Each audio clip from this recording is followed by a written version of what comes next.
Good evening, ladies and gentlemen. The mayor's called the meeting to order. Mayor Roscoe. Present.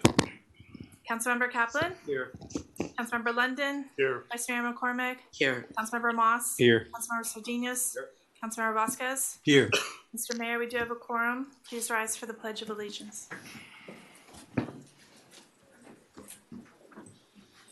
Pledge allegiance to the flag of the United States of America and to the republic for which it stands, one nation, under God, indivisible, with liberty and justice for all. Mr. Mayor, with us this evening is Reverend Mandy Brady from St. Christopher's by the Sea with an invocation.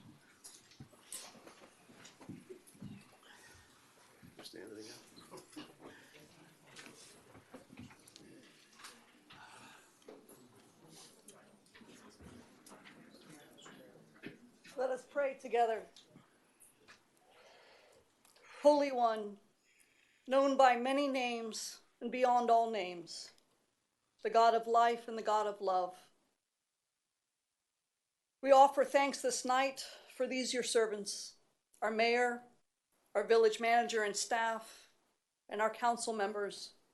We ask your blessing on them as they undertake their work on our behalf, for all those who share this island home. Help them to listen deeply, give them imagination and inquiry as they address challenges, and may everything that they do and everything that they say follow the guides of doing justice, loving mercy, and walking humbly. We pray this in the name of all that we hold sacred and holy, all that we hold good and right and true. May it be so. And let God's children say amen. Amen. Amen. The next item, Okay. Mr. Mayor, is brief comments by council.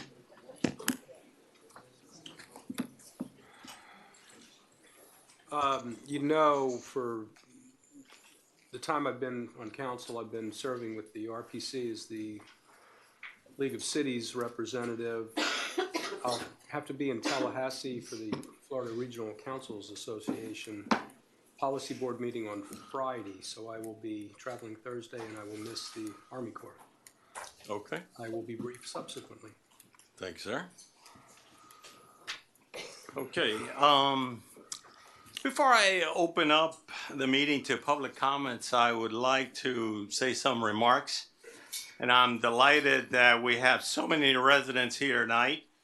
I know there's a great deal of interest in the agenda item related to our stormwater system.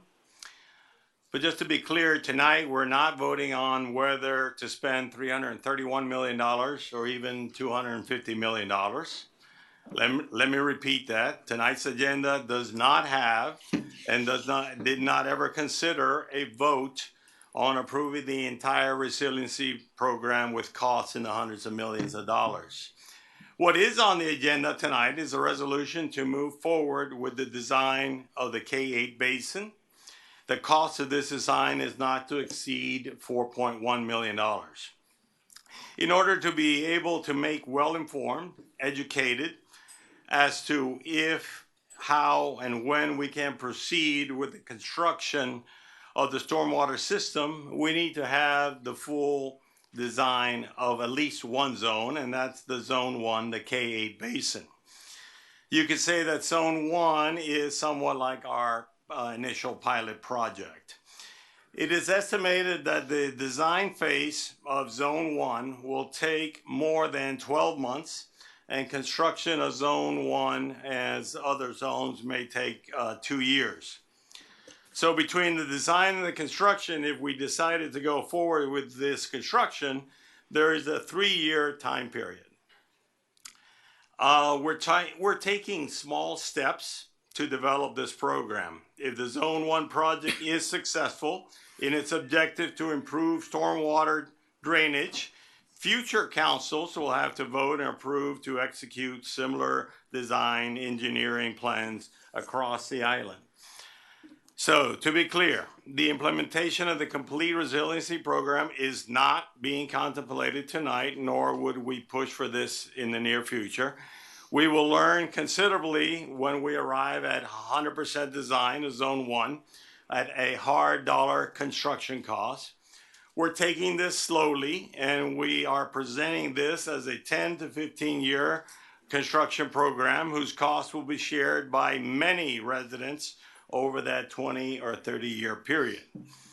So again, the vote tonight is about the 4.1 million that will enable us to be well informed and make decisions about how to proceed with this project.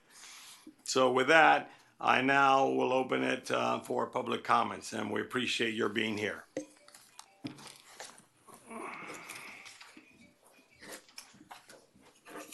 Okay.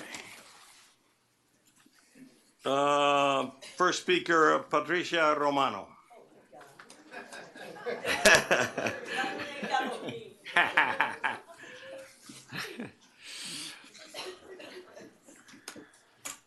for you come early.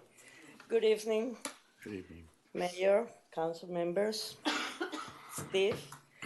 Thank you very much for being here and listening to us. My question is. And your name and address, I'm sorry. Patricia Romano, 361 Beechwood Drive. My question is in reference to the first phase because it's going to be right in front of my house eventually. And when they talk about easements, is those easements? I know that there is a portion of my garden that belongs to the city, but I saw the guys drawing the lines and they're going like into my lot. So I'm wondering if those easements are gonna be just like that, the land for the village, or you're gonna go a little bit into the property owner, and when you destroy the entrance of the driveways and all that, are you gonna repair that afterwards? I know it's a year or 2 years in the future, but those really are my questions about this. Okay, thank you very much.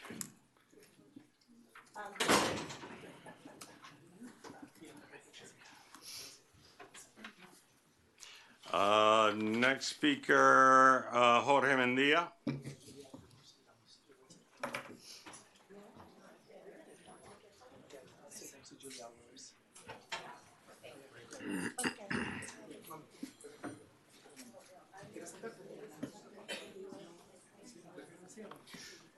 George Mendia, 111 Island Drive.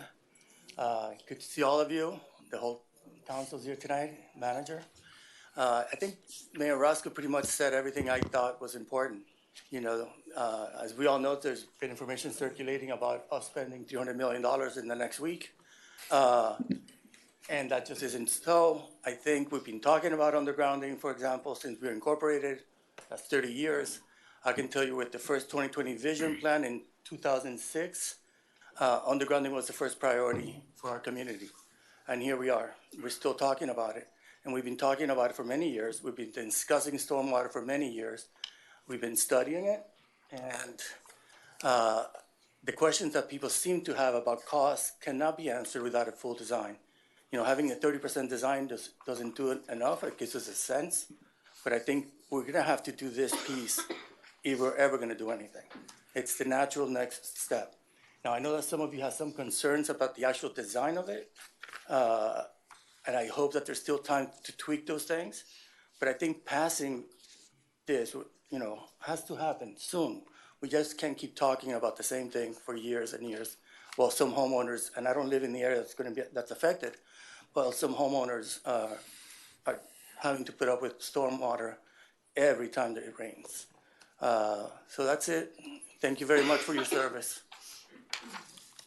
Thank you. Betty Conroy.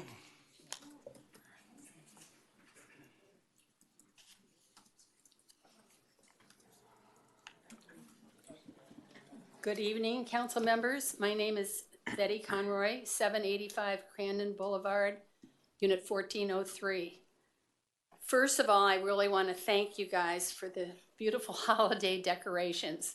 I mean, I've lived out here a long time, and I have to say that driving down Crandon Boulevard with the lights was the best I've ever seen. It really puts you in such a wonderful holiday spirit. So thank you. But actually, I'm here tonight to urge you to postpone your vote on item 10C, the resolution to authorize the village manager to issue a work order to Icon Technical Service to complete the full design of the K-8 school stormwater drainage improvement project in an amount not to exceed $4,140,738. This resolution is really the first step toward the $330 million overall plan. When you study the plan, you realize that most of the costs presented for Zone 1 are based on assumptions of what staff hopes will happen, but not on actual facts.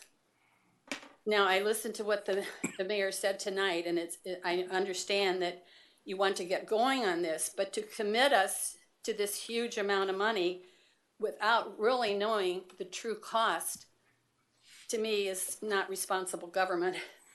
One example is the $61 million in grants.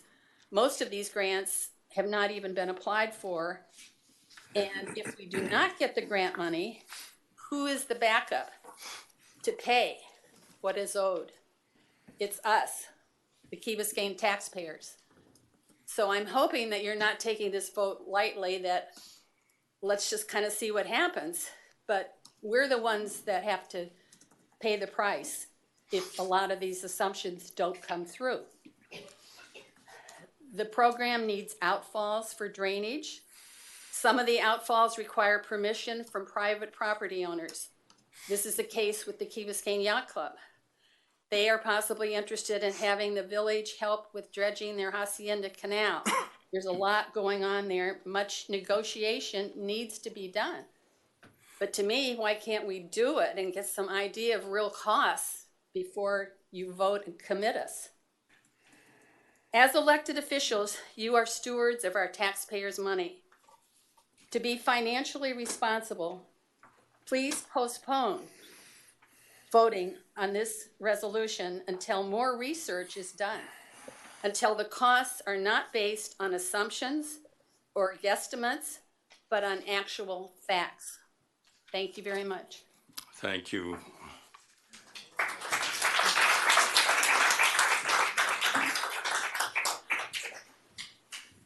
Next speaker, Tatiana Chiochetti.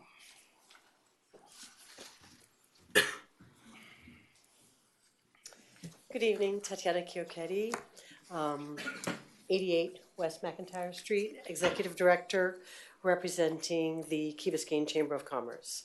So I will be really quick. I know you have a packed agenda and a packed house this evening, but I did want to just chime in on the upcoming vote, whether or not to authorize the village manager to issue a work order to AECOM to complete the design phase of the K-8 stormwater drainage project.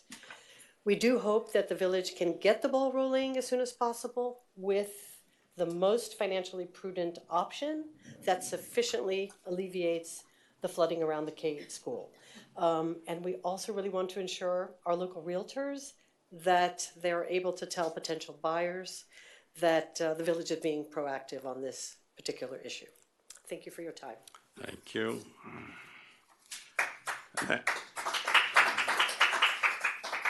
The next speaker is Gene Stearns.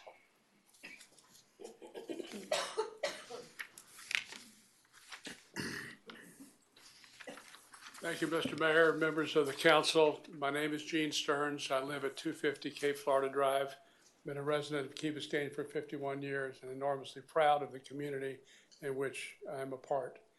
I'm particularly proud of you all. This council may be one of the finest groups of people that have served this island from the beginning of incorporation. And I appreciate the competence of the staff, the management, our fire rescue department, our police department. We live in one of the greatest places in the Western world. And it's just a privilege to be part of it.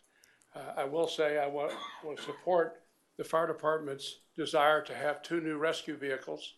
They're desperately needed. I can speak from personal experience. Just a few weeks ago, having to transport my wife to the hospital, those vehicles are dangerously bad and need to be replaced. But I really rise here today as well to speak on the issue of stormwater retention and discharge. We have a problem. You all are choosing to address the worst part of the problem. All the people that say you should do this before that and this before that. The first thing you have to do is do planning, designing, and that's what you're doing.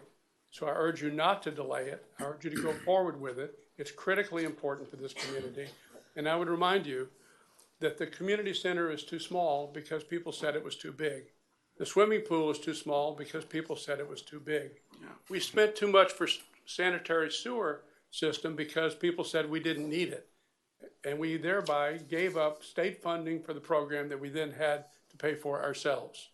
The short-sightedness that often occurs in local government, which is an attempt to have, as they say, a camel is a horse designed by a committee, is you need to let people do their job.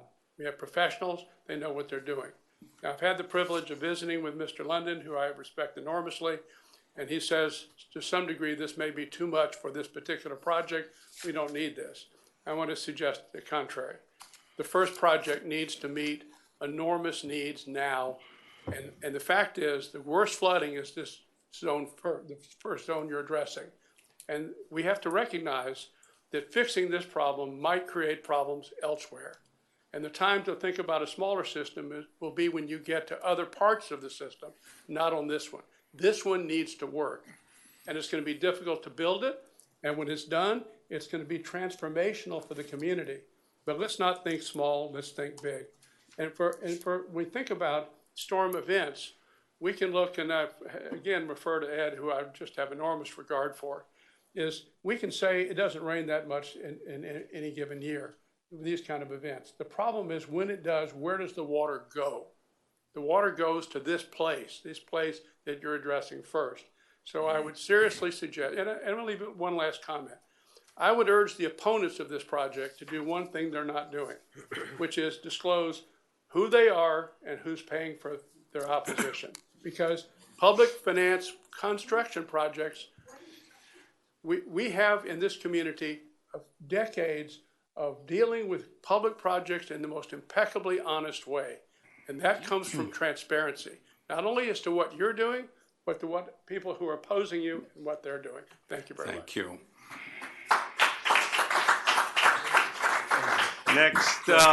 Next speaker, Viviana Franchi.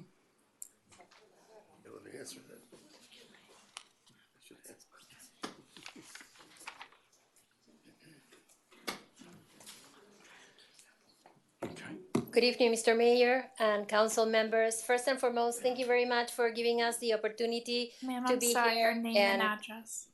Address Your this name and body.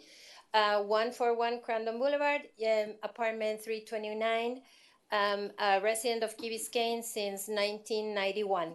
Very proud of being one, a realtor, also an engineer by academics.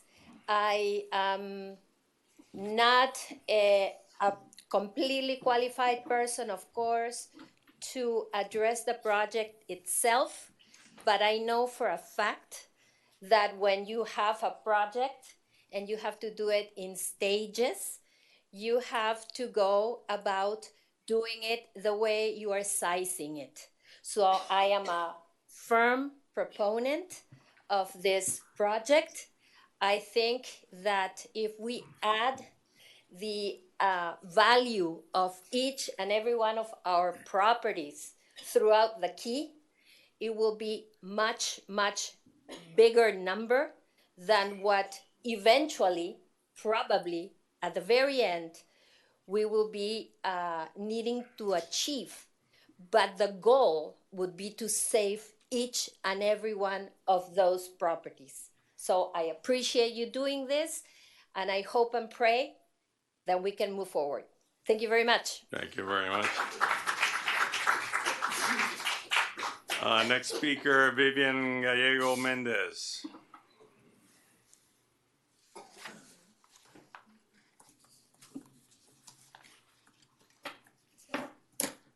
Good evening, Mr. Mayor, council members, and village manager. Vivian Gallego Mendez, 161 Crandon Boulevard, apartment 411. I'm in full support of item C, 10C, on this evening's village council agenda. To complete the full design of the K-8 school stormwater drainage improvements, and to move forward to the next step. Zone 1 improvements, which is already 30% design. So this would be the continuation of that design phase to its completion. The village administration has already conducted many public workshops and meetings, so people in the community are aware. So it is imperative that we take the next step to complete the design. As realtors who market this island, our way of living, our community, our way of life, I feel that we need to move forward to resolve these critical flooding issues in order to not only maintain our home values, but to protect our homes and our beautiful island. We need to take action now, not later. Thank you so much, council, for all you do. Thank you.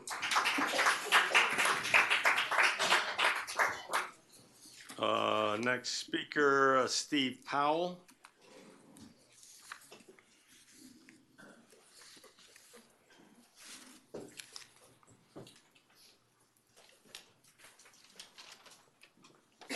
Steve Powell, 441 Island Drive. Thank you, council, for the opportunity to speak tonight, and thank you for all you do for our community. I want to speak about resolution item 10C, the K-8 Basin Plan. Unfortunately, I continue to receive emails from a lobbyist group urging us to delay the vote and providing inaccurate and misleading information. This is nonsense. The village administration has conducted countless public workshops and meetings on resilience projects.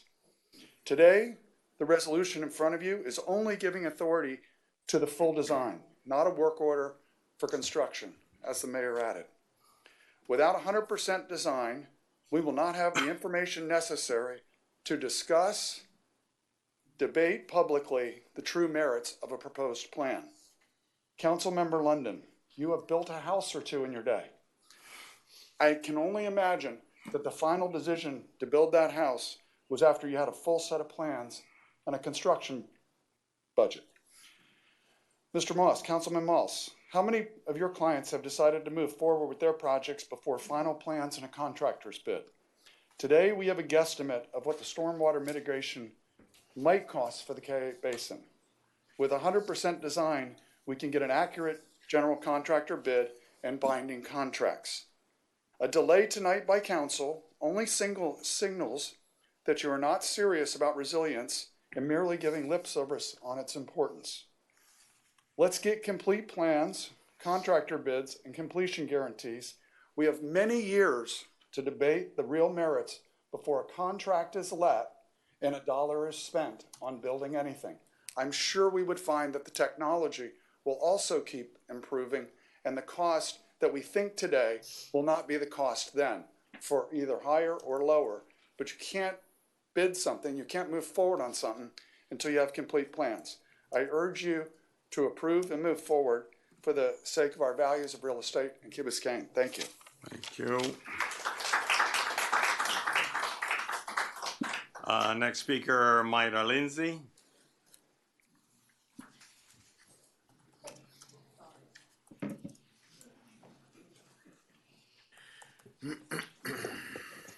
Good evening, everyone.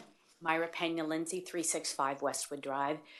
Mr. Mayor, council members, manager, Happy New Year. It's nice to see you, and thank you as we begin this year for your service and everything you do. I am here. I actually was served on council for 8 years while we were analyzing Zone 1, the flooding issue around the school. So this has been going on for a very, very long time. I support the project. I think it needs to get done. However, I think we need to be thoughtful and we need to have the best information possible. As I see this room full of people, people are here not because they are against improvements, infrastructure, or fixing stormwater issues. It's because they have concerns, they have questions, and they want, and rightfully so, their taxpayers, their questions to be answered. So as you move forward, yes, you need a footprint, you need a plan, but you are, as fiduciaries and the electeds and the decision makers, need to give the best instructions possible, and you have to have the best information possible. Moving forward, and Mayor Rasco and former Mayor Kaplan, we've always used financial modeling along with modeling for different plans and different options. That has been woefully lacking in this process, and I hope that moving forward, so that people understand what their options are, what they are committing to, that you provide that aspect. We used to have Lourdes Abedin. I don't know who does that function now, but you've been completely silent about it. So please, moving forward, provide us with that information so people feel comfortable with what we are committing to. Now, you also have an issue because we have been doing resiliency workshops, talking about a resiliency program that entails and encompasses many different aspects, and people are concerned because you're moving forward with Zone 1, but then you have a much bigger message that you are providing. So please work on that messaging so people don't, because they think it's a runaway train, and I understand that. It's a legitimate concern. So please, let's not, let's be respectful of our tax dollars and our people. We all need to be respectful to you, but let's work together and listen to each other. Last thing is the level of service. There has been real concern about what level of service is best, how it was reached, and whether it's data driven. Legitimate concerns, please address that. Are you doing the best possible? Is this what is needed, or are you over bidding? Are you over planning? Why is this important for Zone 1? Because it needs to be compatible with the rest of the zones. So the decision you make now, even though it's one decision, will have an effect or a consequence for everything else. So please move forward thoughtfully, and please move forward and listen to our constituents, your constituents, because I think everyone is really well-intentioned. Thank you very much. Thank you.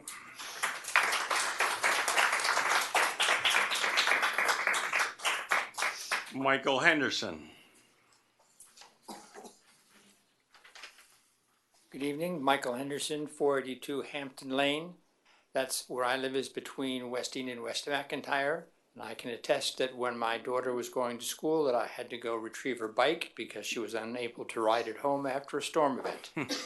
So it is the right spot to start. It is our children. It is the most important thing probably we have on the island besides police and fire.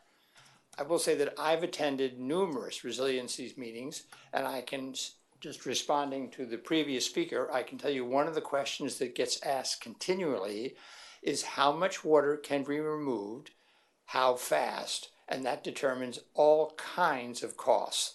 And that question gets asked every single meeting to AECOM, who then are able to, with that, to give sensible answers. I encourage everybody in this room, because it's never this full when we have a workshop, to come.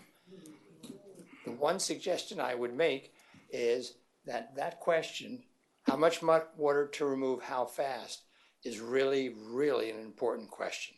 I'd like to thank you all for your time and your effort, and I can attest that the questions asked when you attend the resiliency meetings demonstrate how much interest and knowledge is being shared. Thank you very much. Thank you very much.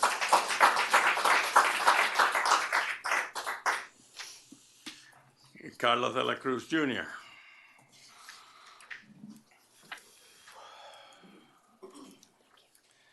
Good evening, everybody. Carlos de la Cruz, Jr., 460 South Mashta. Mr. Mayor, Councilman, Mr. Manager. First of all, thanks for all the work that all of you do. I really very much appreciate it. So I've been chairman of the board of the Everglades Foundation for the last 6 years. And Everglades Restoration is the largest, probably, resiliency project in the world. It's a $20 billion project that Florida is doing, and it's the largest ecosystem restoration project ever done in the world. And the way that we succeeded at it is that we have a master plan. And that's something that I just don't see in this plan. You know, we have a master plan that has been guiding us for the last 23 years. We probably have another 8 or 9 years to go, so it's going to have taken 32 years to complete. But the fact that we had the master plan and we divided it into 68 different projects, it has allowed it to happen little by little. And you know, I just ask that this needs to be part of a larger plan. This, you know, clearly it's an important thing going on around the school. I've been living on Key Biscayne for 48 years. As a teenager, I would water ski around the school, so I know very well how ridiculous the flooding is around the school, how ridiculous it can get. So clearly, it needs to be done, but it needs to be part of a bigger plan that addresses sea level rise, and needs to address storms, and needs to address a lot of issues. And in Florida, it's all about the water. I mean, with the Everglades, we're definitely dealing with having to, I always call it the biggest replumbing job in the world. And what we're doing here is also a replumbing job, but it needs to take more things into account. And how does this fit into the whole thing, and plan it all out financially, all the modeling, what happens with storms, and then just make the village be resilient. In my experience, as I always tell, it's not 100% planned Everglades restoration. You know, the problem that we have nowadays is that since we have the wrong infrastructure, we have a crisis every 3 years.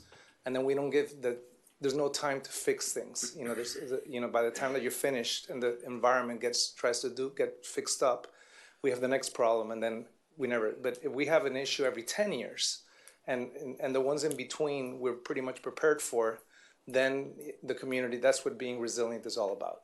Okay, so thank you very much. Thank you.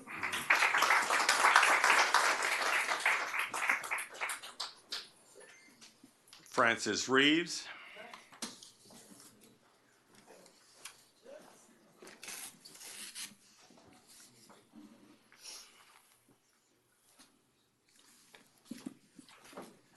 Council, Manager, Mr. Village Attorney, my name is Francis Reeves. I reside at 251 Crandon Boulevard, Apartment 63.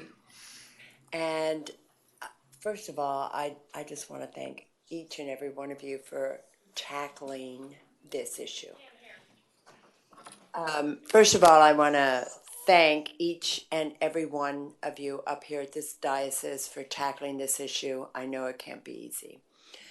I come here tonight as the president of Ocean Sound, our board, and what we have noticed is simply that, you know, the condominiums are doing just fine. We don't have flooding. We don't have any groundwater issues because we've taken care of it. Now, let me say that our children also go to the school, and we are in total agreement that something must be done. And commend you all for tackling it and not kicking it down the road. However, I think that there has to be a way we can do it where the condominiums do not have to pay as much as the other people do. I mean, the bottom line is we did it up front.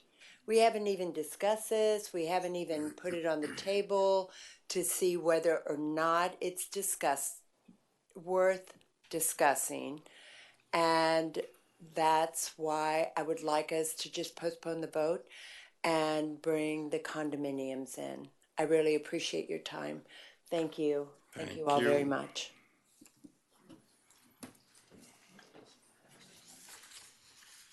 Luis de la Cruz.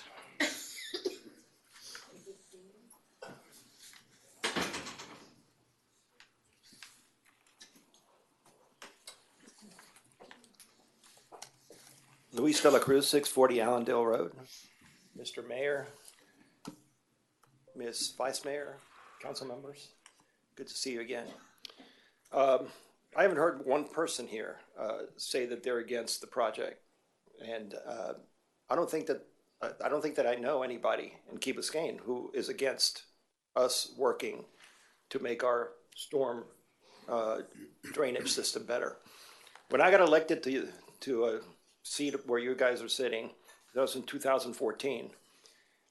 We started talking about that while I was there. And I got very, very involved with the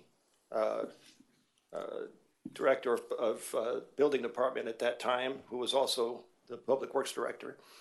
And we found out that our present, still existing storm drainage system was not working because 75% of the catch basins were full of silt and just totally inoperable. We went ahead and cleaned them all up, and of course, things started working a lot better, especially in front of your house, Mr. Mayor Rasco.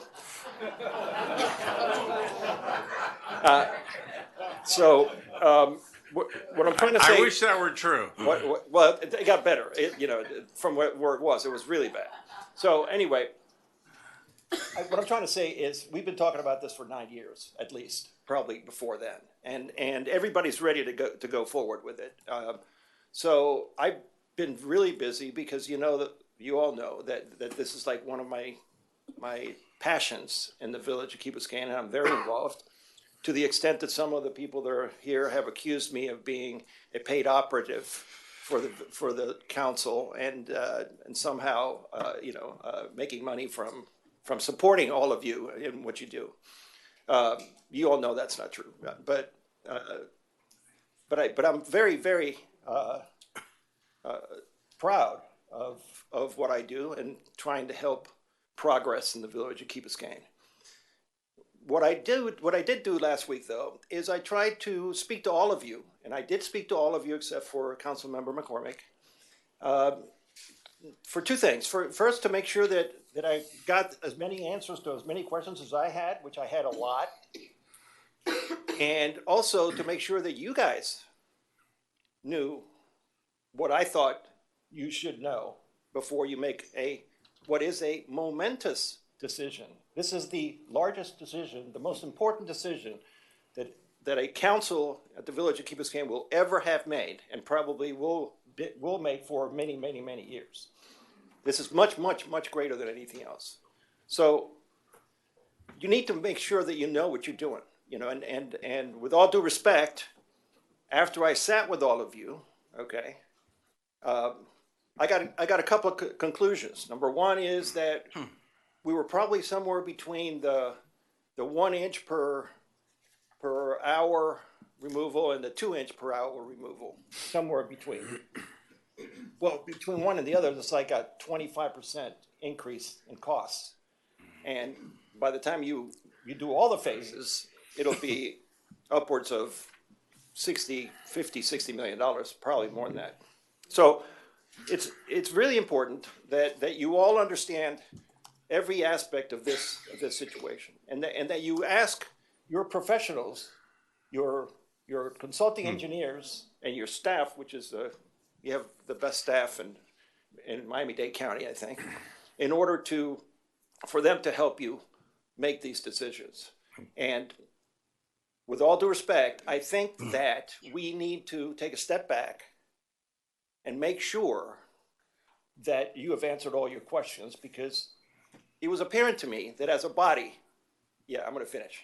I'm sorry. That as a body, we weren't there. And don't be afraid. Everybody here wants this project to go forward. Whether we do it now, whether we do it next month, 2 months, or 3 months from now.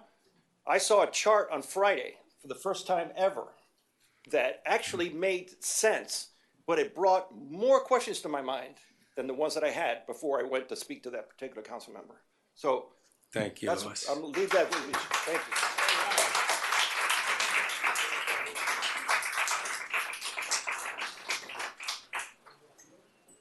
Next speaker is Alan Fine.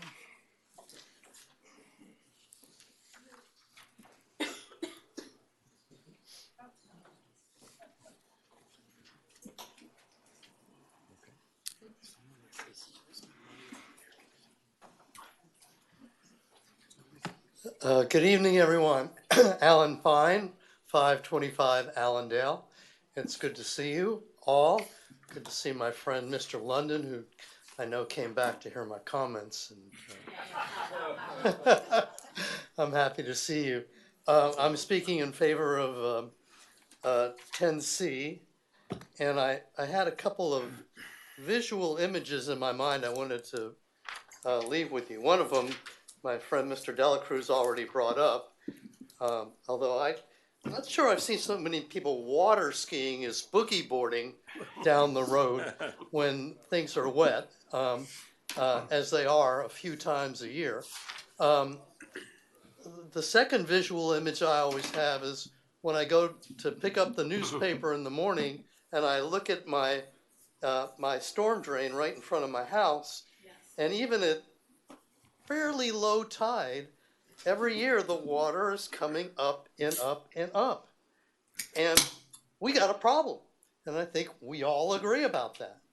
When I read the an opinion piece in the Islander the other day, they were talking about how y'all have been not quite transparent about what you're doing, and the village manager's trying to sneak things past people. But we all know that's not really what's happening here. But we keep hearing about it. We keep hearing. I heard tonight that you guys have been completely silent about what's the real costs are. People are concerned. There's a runaway train of expenditures that's going on. It's absolute nonsense. These things cost money.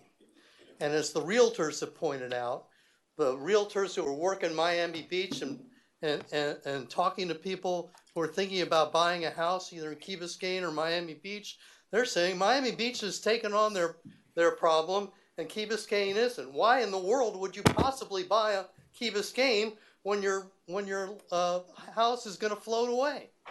Okay, so their answer is, let's study it some more. And you may remember time and time and time again, when I was working on the community center in this building, every building, we had public meeting after public meeting, and every time I would say, no matter how many public meetings we have, when we get done, unless you agree with the folks that say, don't do it or wait, they're going to tell you, you've not been transparent.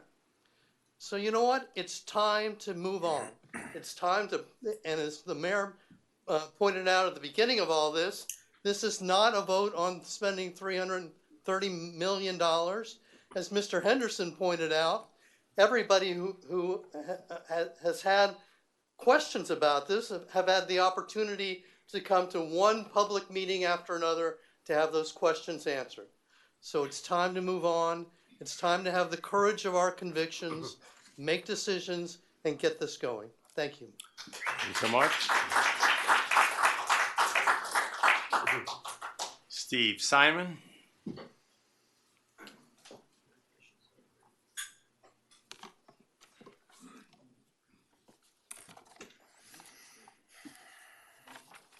Steve Simon, 335 Harbor Lane. The AECOM work order before you tonight is divided into 16 tasks. To keep this project moving forward and to get to a yes vote, I ask you to bifurcate your approval. Those pump station tasks and costs that are generic in nature, along with the rest of the Zone 1 tasks, move ahead tonight by voting yes. As for those tasks that are site-specific to Harbor Drive Park and would have to be duplicated if the pump station ends up elsewhere, I ask that the language of the work order first be modified. Why am I asking you to consider this bifurcated approach? Two reasons. The first, if I may borrow terminology that should sound familiar, has to do with the phrase commitment to our residents. 1 year ago, on February 1st, 2023, in this very room, before another audience of our residents, composed of the parents of the 2,000 registrants in our organized sports programs, the Youth Athletics Advisory Board, along with Mayor Rasco and Councilmember Sardinas in attendance, administration showed this slide labeled Athletic Venue Search. The audience response to the possibility that Harbor Drive Park could be used for playing fields was enthusiastic. Out of the 6 venues on that slide, Harbor Drive Park is the only one under the control of the Village of Key Biscayne. Here we are 1 year later about to hand over that same land to AECOM for them to design a pump station, which by their own words will be about equal in size to one of the two houses that used to be there. Think of this 32,000 square foot rectangle of land, which equals in size a little more than 4 Mackle lots, as being able to make a meaningful contribution to the playing field inventory necessary for our younger age groups. Also think about how hard it is to find those spaces within this village. But if we continue to try to do so, it would help even more. Now think of one single-family home lot as being adequate in size for a pump station. Here is the second reason for bifurcating your approval of the work order. Let's call it the risk management point of view. This contract or work order doesn't appear to anticipate the required, as per our municipal code site plan hearing, that will take place prior to construction, nor does it contemplate the possibility that the hearing may not be successful. Maybe the absence of that language can be understood if we think back to August when AECOM stated a critical assumption that they've been operating under. Quote, "You bought those two lots specifically for that pump station," close quotes. Who told them that? So for either of these reasons, what if we desire and are able to, or what if we have to find another parcel within Zone 1 suitable for the pump station? Suitable for the pump station. This work order doesn't allow an off-ramp to another location. It doesn't spell out which pump station design tasks and costs are transferable and which would have to be repeated. Lastly, I ask that you put this project, as massive as it is, into its proper perspective, alongside and not behind other long-standing unresolved problems and unmet needs, which, just like pump stations and dissipator boxes, also depend upon the shared common elements of land acquisition and bay access for their solutions. If you don't think tonight is the time for this message about perspective, then before you reach that conclusion, consider this. Here's a recent newspaper story published by the New York Times about a city similar in size geographically to the village of Key Biscayne that has been adding infrastructure to cope with both rain and sea level rise. A climate change success story talks about how that municipality, quote, bundled infrastructure into benefits residents asked for, like parks. Thank you for your consideration. Okay, thank you.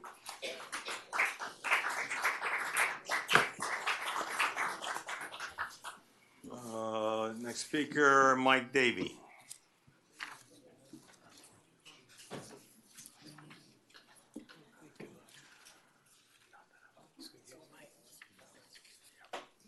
I'll get him smiling up there.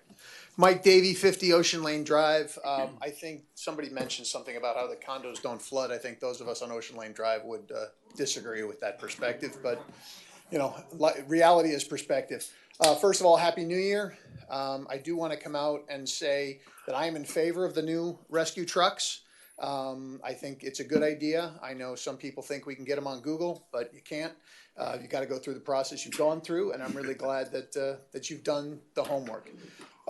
As far as 10C, you know, it's time to get going. I think I've spoken to every one of you, and I appreciate how much work, and I think the public really has to understand how much time you all spend working on this stuff and how deeply you think about this, and I want to thank you for that. I know it's not easy. It's not fun. But I will say that much like the community center that I wasn't here for, I'm not a long-term resident, the sewer system, and everything else that seems to have gone on here. We've always had people saying, don't do it or hold off, let's do more, let's study more. We need to get moving. I've heard the points that you've made. You know, there's a debate about whether it's 2 inches or 1 inch in terms of pump rate. That's a fair question. My concern is if we don't build the infrastructure to handle the worst case scenario, what are we left with down the road? Are we going to have to come back at this and reinstall new lines? So I want you to really think that through. That's what I want to see you all do as we go forward. Let's get going. I also want to give a shout out to the Key Biscayne Fire Rescue. We had a rescue incident with my wife. She had a horrible allergic reaction to something, and you know, we're blessed to live here with these people. The people in our fire safety and our police are just incredible, and I want to thank them from the podium because we don't recognize them enough and the great work that they do. So thank you to them. Thank you to you all. Thank you to staff. Let's get going.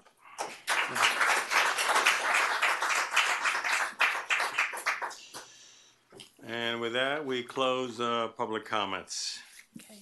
The next item is the agenda. Approval deferrals, additions, deletions, substitutions, and withdrawals. Okay, so we added 10H, which is the fire contract. We'll also take that up as 10A, and we're moving 10D to 10H to free up a couple of our staffers. Excuse me, can you repeat that, Mr. Mayor? And we'll get that as soon as we can. Yes, you're right. You would like to move 10H to be 10A? Yes. And then what was the second item? And 10D, push it back to 10H. And Mr. Mayor, if I may say about that 10D, and I appreciate you doing that, we do have Chief Souza and Todd Hofferbird at the Virginia Key Advisory Board, working with the City of Miami on traffic on Virginia Key, so I appreciate you doing that. Okay, good. Thank you. All right. And I'd like to defer my minutes to the next council meeting, Okay. please. With that, all those in favor of the changes to the agenda, say aye. Hold on. Did you want to move this 10C up? Yeah, we Well, need Mr. Mayor, to do. the A and B will go through, they're just grants right away. I mean, I think it walks right into it, so I think those are 45-second approvals. I think it's just accepting money. And we got to take the ordinance up real quick so that Yeah, we the can ordinance get, have to go first anyway. Let's do it. we can do that. Mayor? Yes. No, so, look, I don't know which way to approach this, but I still feel that I have questions that need to be answered on 10C. Okay. So I would like to make the motion, or to at least ask if we defer this to the next meeting. And I would like to say a couple of things before we continue forward with that. This has nothing to do with any of the misinformation that's been sent around and inaccurate information that's been sent around. But, you know, we've had meetings about the level of service, and I'm still on the level of service to ensure that I feel confident that we are selecting the correct one in the most educated way. I've done my analysis. I sent you guys, or I sent the clerk my analysis so that you guys could take a review of it. But I asked back in May that we have a workshop between only us. We can have our manager and our staff there. We can have all of our designers and consultants and engineers there. But it's not a workshop that's going to be driven by a presentation that's given by our staff and designers. It's one that we can have an honest conversation together to feel comfortable about what is acceptable on our streets. And if it happens to be what's recommended, great. If we feel that maybe what they're recommending, we can shift it, that's fine. But I still feel like we need to have that conversation before we can make such a large vote. This is the largest vote that I've ever made in 8 years. So I can be ready in a month. I can be. And if we can have a workshop in 2 weeks to sit down and have this conversation with each other, bring this back on February, make a vote, because I want to be a yes vote. I'm for this project. And I'm happy to see that everybody who spoke here is for the project. And I'm not getting into the game of let's just do studies and studies and studies to delay the project. That's not what this is about. But I just want to make sure that before we get our designers going, and I do want to say I will support that, I just want to make sure that we have our level of service that we feel comfortable with before we get them moving. Is that a motion? Well, Isn't that what tonight is for? no. I mean, we're here, we're all prepared, we're here to discuss the item. Can we do that? And if you're still not comfortable, then ask. Then you can bring that motion. But I came after having my one-on-one and studying everything, prepared to have the discussion here tonight with my colleagues, which I can't do elsewhere. Especially about the And level of service. and what better time to do it than when the room is filled with people who are curious about it? If you want They've to, already come out. My feeling is that it's going to be a lot of information that we need to go through.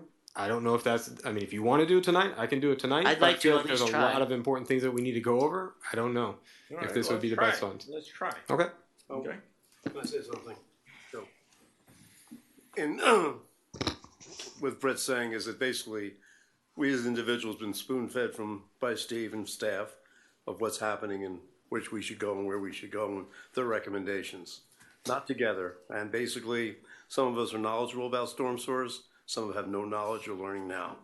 And so as a result, I think the fact that together, as Brett is saying, everybody hears what everybody has to say about it, based on our backgrounds, based on our experience, based on the numbers we have. Because I didn't get these numbers until today, yesterday and today. I just gave them to you now. The numbers a day for a level of service to determine how many rain days we have and how many inches of rain, et cetera. And I don't know how you can possibly make a decision without this information. Don't we all have it? I got When did you mine get in it? advance when I had my Yesterday. one-on-one. But, I mean, I take the same amount of time to study it. I clear Monday and Oh, Tuesday. you know, you're smarter than me. No, What I'm can I not. tell I you? just use my time. Well, use your Thanks so time much better for and that. smarter. Take the compliment. It was smart. What? It sounded a little smart. No, not at all. I'd like to discuss this tonight. The premise that we've been spoon-fed is belied by how many times we've spoken about level of service and how much irresolution and second-guessing there's been for 2 years on that very question. I don't view a decision moving forward on this design plan tonight as inevitably linking an answer on level of service in terms of pump rate. That is an iterative question in my mind that will be unfolding over the months that this is going to be proceeding. So I'd like to have that discussion tonight. Okay. As well, Mayor, I think that specifically the questions and the concerns that were brought up about the level of service, I think that they're very poignant, and I think they need to be discussed tonight. The engineer is here. I did have a discussion with the engineer ahead of time with Steve and the folks, and I think that it merits an explanation, and we need to hear it tonight because I think that there's a lot of confusion here. I think, we're thinking that we're designing the space shuttle, and we're not. We're dealing with nature. We're dealing with statistical conditions. I've done this for 35 years. It's not my first rodeo on this. I've seen it before. We need to talk about it, and we need to clarify some of the concerns that are out there because I think that they're being taken too detailed. We're getting too granular. So I support moving forward with this. Okay. All right. That's consensus. We move to the ordinance, please, so we can get those out of the way. You want to do a vote on the agenda, the switch? Oh. All those in favor? Aye. Aye. Opposed? Motion carries. The next item is the second reading of an ordinance, the capital project authorizing ordinance of the Village of Key Biscayne, Florida, selecting Eastman Aggregate Enterprises LLC for the village's beach renourishment project in an amount not to exceed $2,662,352.50, providing for authorization and providing for an effective date. Moved. Second. Been moved and second, and the item's properly before us. This is on second reading. Yeah. Quickly, yes? Council, simply it's really second reading on selecting the contractor to rebuild the beach. We have gotten funding from the state to do so. It is match funding. They are intending upon approval of this at second reading to plan the pre-construction meeting with the agency. That should be taking place sometime in early February. And then beyond that, a kickoff meeting with Oceana with the thought that they would be mobilizing and starting the reconstruction of the beach probably in the first week of March. Okay. I just wanted to add really quick, one of the comments that I had with Roland, I think it's important, is that we did lose more sand in this last December, and he confirmed that we had a not to exceed and that we'll still be within that extra sand that we have to put on, so I think that's great. Okay, with that, it's on second reading. Public hearing on this item is open. Seeing no one come forward, public hearing is now closed. We have the ordinance before us. Madam Clerk? Vice Mayor McCormick? Yes. Councilmember Moss? Yes. Councilmember Sardinius? Yes. Councilmember Vasquez? Yes. Mayor Roscoe? Yes. Councilmember Kaplan? Yes. Councilmember London? Yes. The ordinance is adopted on second reading. The next item is the second reading of an ordinance of the Village of Key Biscayne, Florida, amending ordinance number 2023-12, which adopted the budget for fiscal year 2023-2024 by revising the 2023-2024 2024 fiscal year budget, providing for implementation and providing for an effective date. Moved. Second. Thank you. Items properly before us on second reading. Yes, ma'am. Yes, council members, this item is before you because there was a budget shortfall on our match part to do the Beach for Nourishment. This is rectifying that shortfall with the amendment. Okay, any questions? The shortfall was because of the additional sand that was required after the last event. Yes. The items on second reading, with that, a public hearing on this item is open. Seeing no one come forward, a public hearing is now closed on the item before us. Madam Clerk. Councilmember Moss. Yes. Councilmember Sardinius. Yes. Councilmember Vasquez. Yes. Mayor Roscoe. Yes. Councilmember Kaplan. Yes. Councilmember London. Yes. Vice Mayor McCormick. Yes. The ordinance is adopted on second reading. The next item is an ordinance on second reading of the Village of Key Biscayne, Florida, amending Article 2, Chapter 26 golf carts of the Village Code of Ordinances relating to golf cart use within the village, providing for severability, providing for codification, providing for conflicts, and providing for an effective date. Move. Second. Thank you. Item is properly before us on second reading. Public hearing is now open. Seeing no one come forward, public hearing is closed. Mr. Manager, on this item? I'll take it. Oh, I'm sorry, yes. This ordinance was brought forward to comply with new changes in state law. At the last meeting, I know Vice Mayor asked us to look and see if we could eliminate the 18 years or older unlicensed driver from this. We do think you can if you want to. But before you is just mimicking what's in state law. If you were to eliminate that, the effect is really to revert to the statute as it was before this amendment.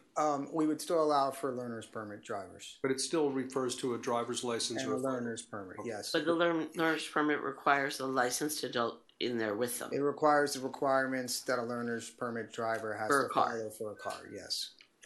So it would just be the unlicensed over 18 drivers that have a government issued ID. We could remove that if that's something that you wanted. I'm good either way. I would like to do that. Am I alone in that? What are you doing? To remove To remove it, to go back to, you have to have a driver's license. Our streets are really dangerous. Or a learner's permit. Or a learner's permit with a Yeah. driver, the same rules for a learner's permit as with a car. Basically, what I would like to do is treat a golf cart on Key Biscayne streets like a car. Because that's how they're driven, and with the pedestrian traffic and bicycle traffic and scooters and every other thing, I think we need people who are driving golf carts that know how to drive. To test this, it seems to me that if we don't take this suggestion, the possibility exists that someone over 18 years old that doesn't have a driver's license but has a photo ID would be able to drive a golf cart on the streets. Yes, a government issued photo ID, yes. And the whole point of this was to sure they know try to ensure that people had a driver's license. Yes. Correct. I support the removal. Thank you. Can you would like to make an amendment to this? I would like to make an amendment to require a driver's license or learner's permit with regular rules for learner's permit as they apply to a car. We'll remove the additional language that someone who's 18 years or older may drive a golf cart with a government issued ID. Do I have a second on the amendment? Second. Second on the amendment. Discussion on the amendment. Sorry, can I just make sure though that the language is clear, that the rules for a learner's permit that apply to a car also apply? So there's another statute that discusses learner permit requirements. A golf cart is considered to be a motor vehicle. The learner's permit statute says any motor vehicle being driven has to, with a learner's permit, you have to follow these requirements. So that's why we think it applies. If you want, we can put it in there. And we I can would like it in reference here so that if anyone goes on our website to say, Oh, I just bought a golf cart. I want to Okay. be responsible, know the rules for my child. It's nice to have it all in one place. Okay, we can add, if it's the will of the council, we can add a reference to the requirements for learners,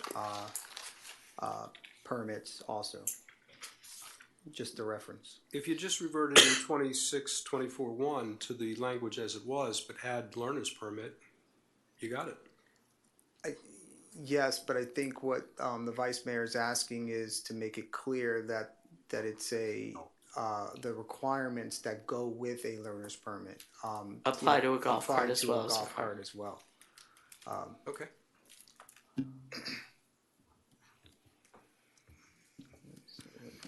Mr. Attorney, do you have the change? I do. Can you read the amendment so that we're all clear? Sure. 1 second. The amendment would be to modify the ordinance to remove those who are 18 years of age or older, who possess a valid form of a government-issued photographic identification from being allowed to drive a golf cart, number one. And number two, we would add the statutory reference that driving a golf cart with a learner's permit would still have to comply with the typical requirements similar to driving a vehicle. So we'll reference the statute that says that. It has the statute that spells out the learner permit requirements. Maker of the amendment, you accept? Yes, thank you. Do I have a second on the amendment? Second. Second, okay. Now, on the ordinance as amended, Madam Clerk. Yes. We vote on the amendment or not? Or are we voting on the amendment first? We just did. You're voting on the ordinance as amended. Okay. Councilmember Sardinius? Yes. Councilmember Vasquez? Yes. Mayor Roscoe? Yes. Councilmember Kaplan? Yes. Councilmember London? No. Vice Mayor McCormick? Yes. Councilmember Moss? Yes. The ordinance is adopted as amended on second reading. The next item on first reading is a capital project authorizing ordinance of the Village of Key Biscayne, Florida, approving the purchase of 2 Braun ambulances from 10-8 Fire and Safety LLC in an amount not to exceed $191 per ambulance, providing for a waiver of competitive bidding, providing for authorization, declaring certain fire rescue equipment as surplus property, authorizing the sale or disposition of surplus property, and providing for an effective date. Moved. Second. Thank you. Discussion on the item before us. It's really first reading, so you have another shot at it. Madam Clerk? Okay. Councilmember Vasquez? He's away from his seat. Yes? Yes. Thank you. Mayor Roscoe? Yes. Councilmember Kaplan? Yes. Councilmember London? Yes. Vice Mayor McCormick? Yes. Councilmember Moss? Yes. Councilmember Sardinius? Yes. The ordinance is approved on first reading. Okay. The next item is Yes, we want to do moment. just real quick this, the fire contract so that, The next item is a resolution of the Village Council of the Village of Key Biscayne, Florida, providing for ratification of the 2023-2026 collective bargaining agreement between the village and the Key Biscayne Professional Firefighters Association, Local 3638, for the bargaining unit consisting of the village's firefighters, paramedics, driver engineers, fire lieutenants, and the bargaining unit consisting of the fire captains, authorizing the village manager to sign the collective bargaining agreement on behalf of the village and take all actions necessary to implement the agreement, and providing for an effective date. Move. Second. Thank you. the item is properly before us. Mr. Lang or manager, can you walk us real quick through this? And we also have our attorney online as well. She's available for any questions. In short, we sat down with Fire Local 3638, along with all of the other unions representing management through the village manager. We presented a contract, we went back and forth, took a little while, but we proposed an agreement which was ratified by the firefighters. And what is before you is a contract that will be in effect for 3 years from October, and it will expire September 30th in 2026. Thank you. Questions to the attorney, questions to our fire chief or the manager? And just to the packet that you have in front of you, kind of summarize the agreement that came through, the major components, as you can see in the packet, first page.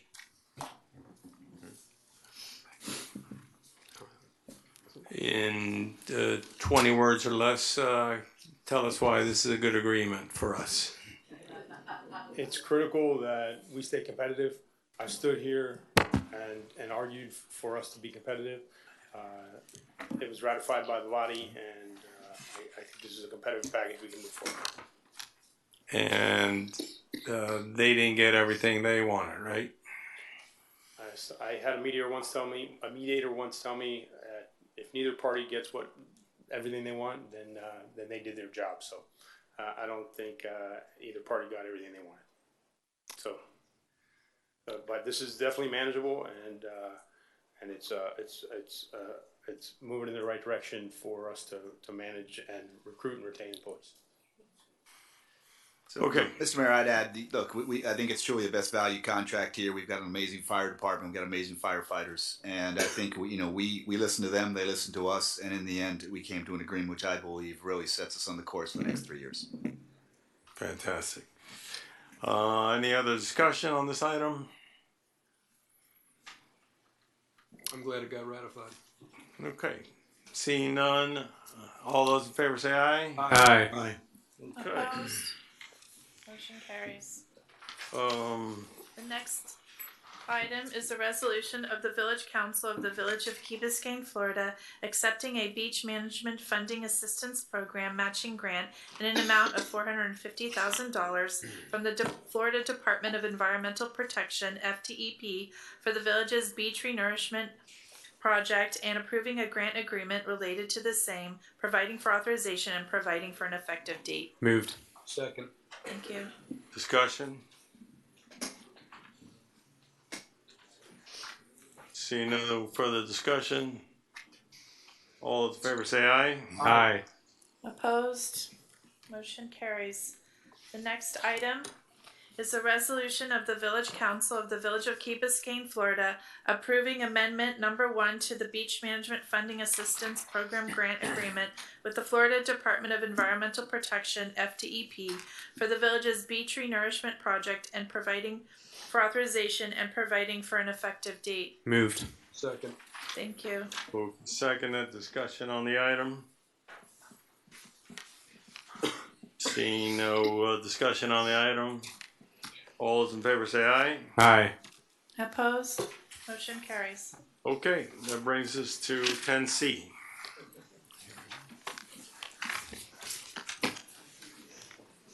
A resolution of the Village Council of the Village of Key Biscayne, Florida, authorizing the village manager to issue a work order to AECom Technical Services, Inc.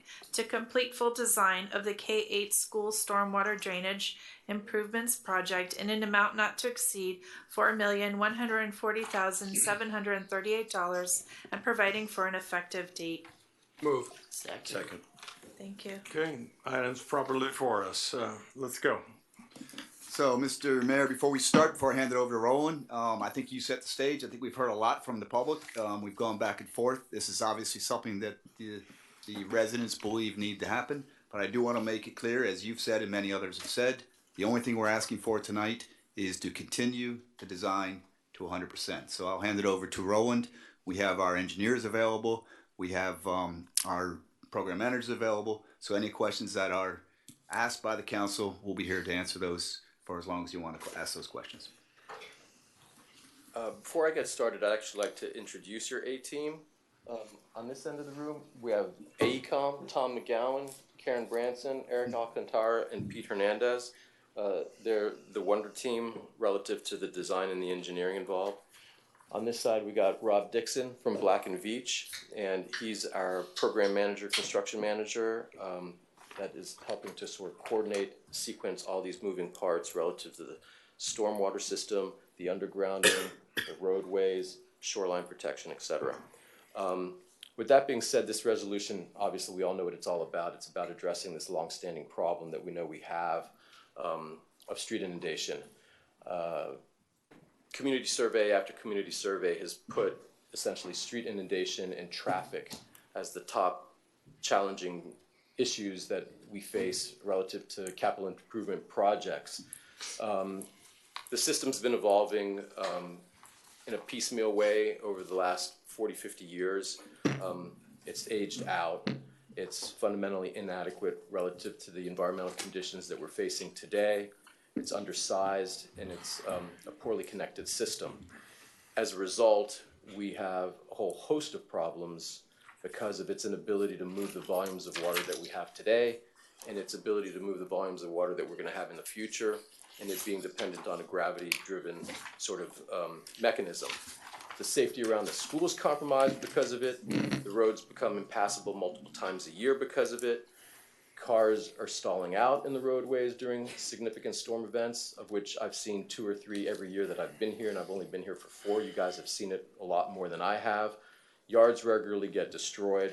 Emergency vehicles are hindered. We know the problem, so we have to just continue on meticulously and logically looking into how we're going to resolve this problem. And that's what this resolution is really all about, taking the next step to complete the 100% design on 1 of 8 zones.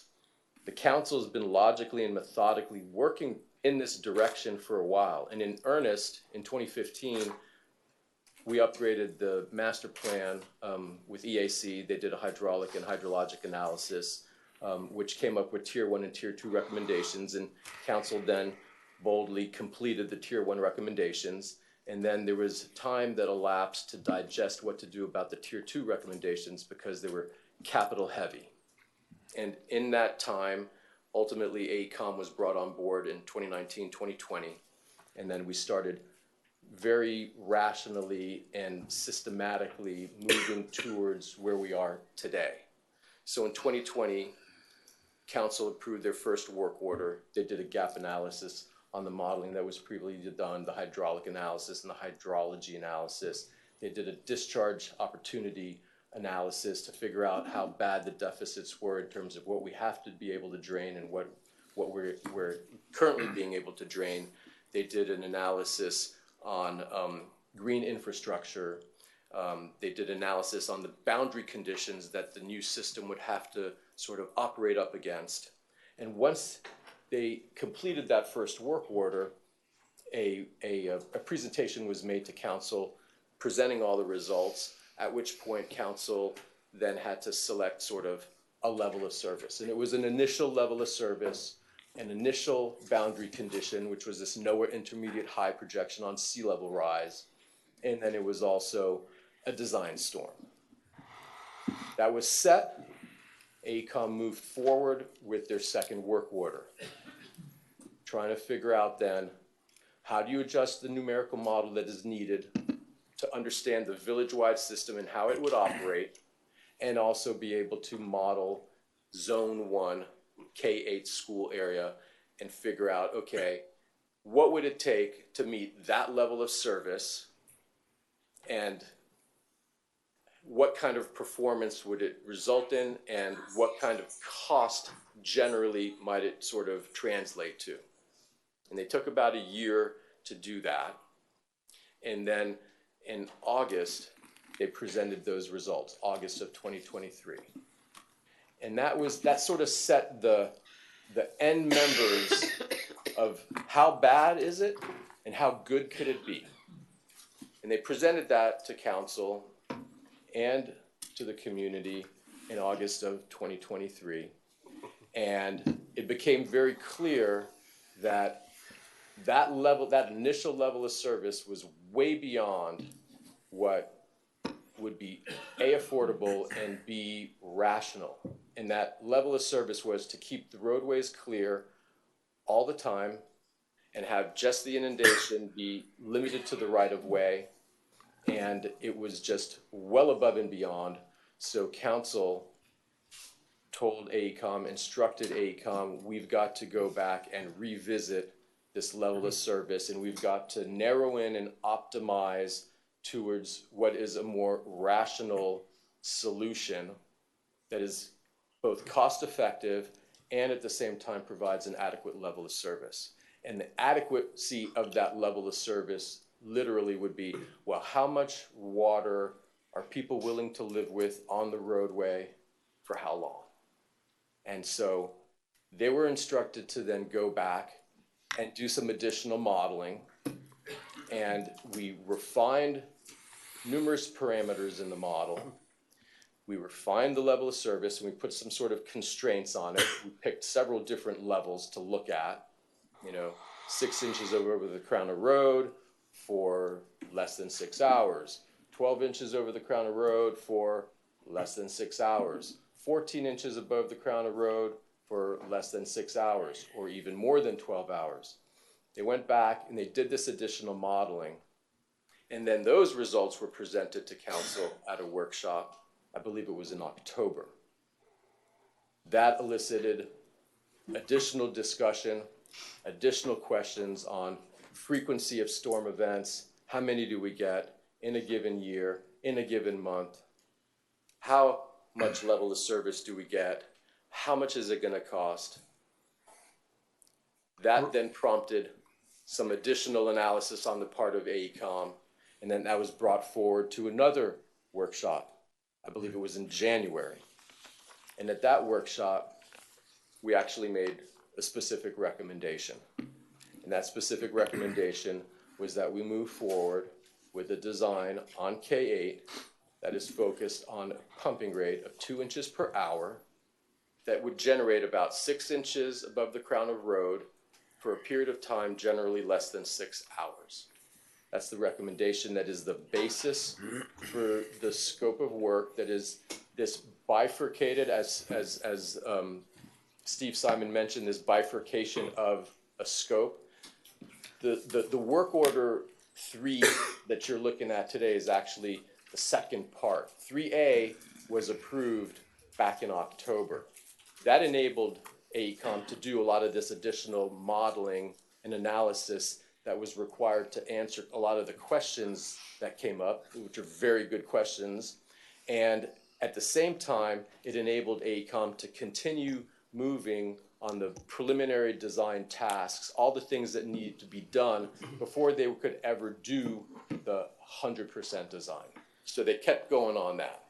So in a way, you already chose to bifurcate the work order into a 3A and a 3B. And this is, in what's on the table right now is 3B, which is that let's get to 100% design.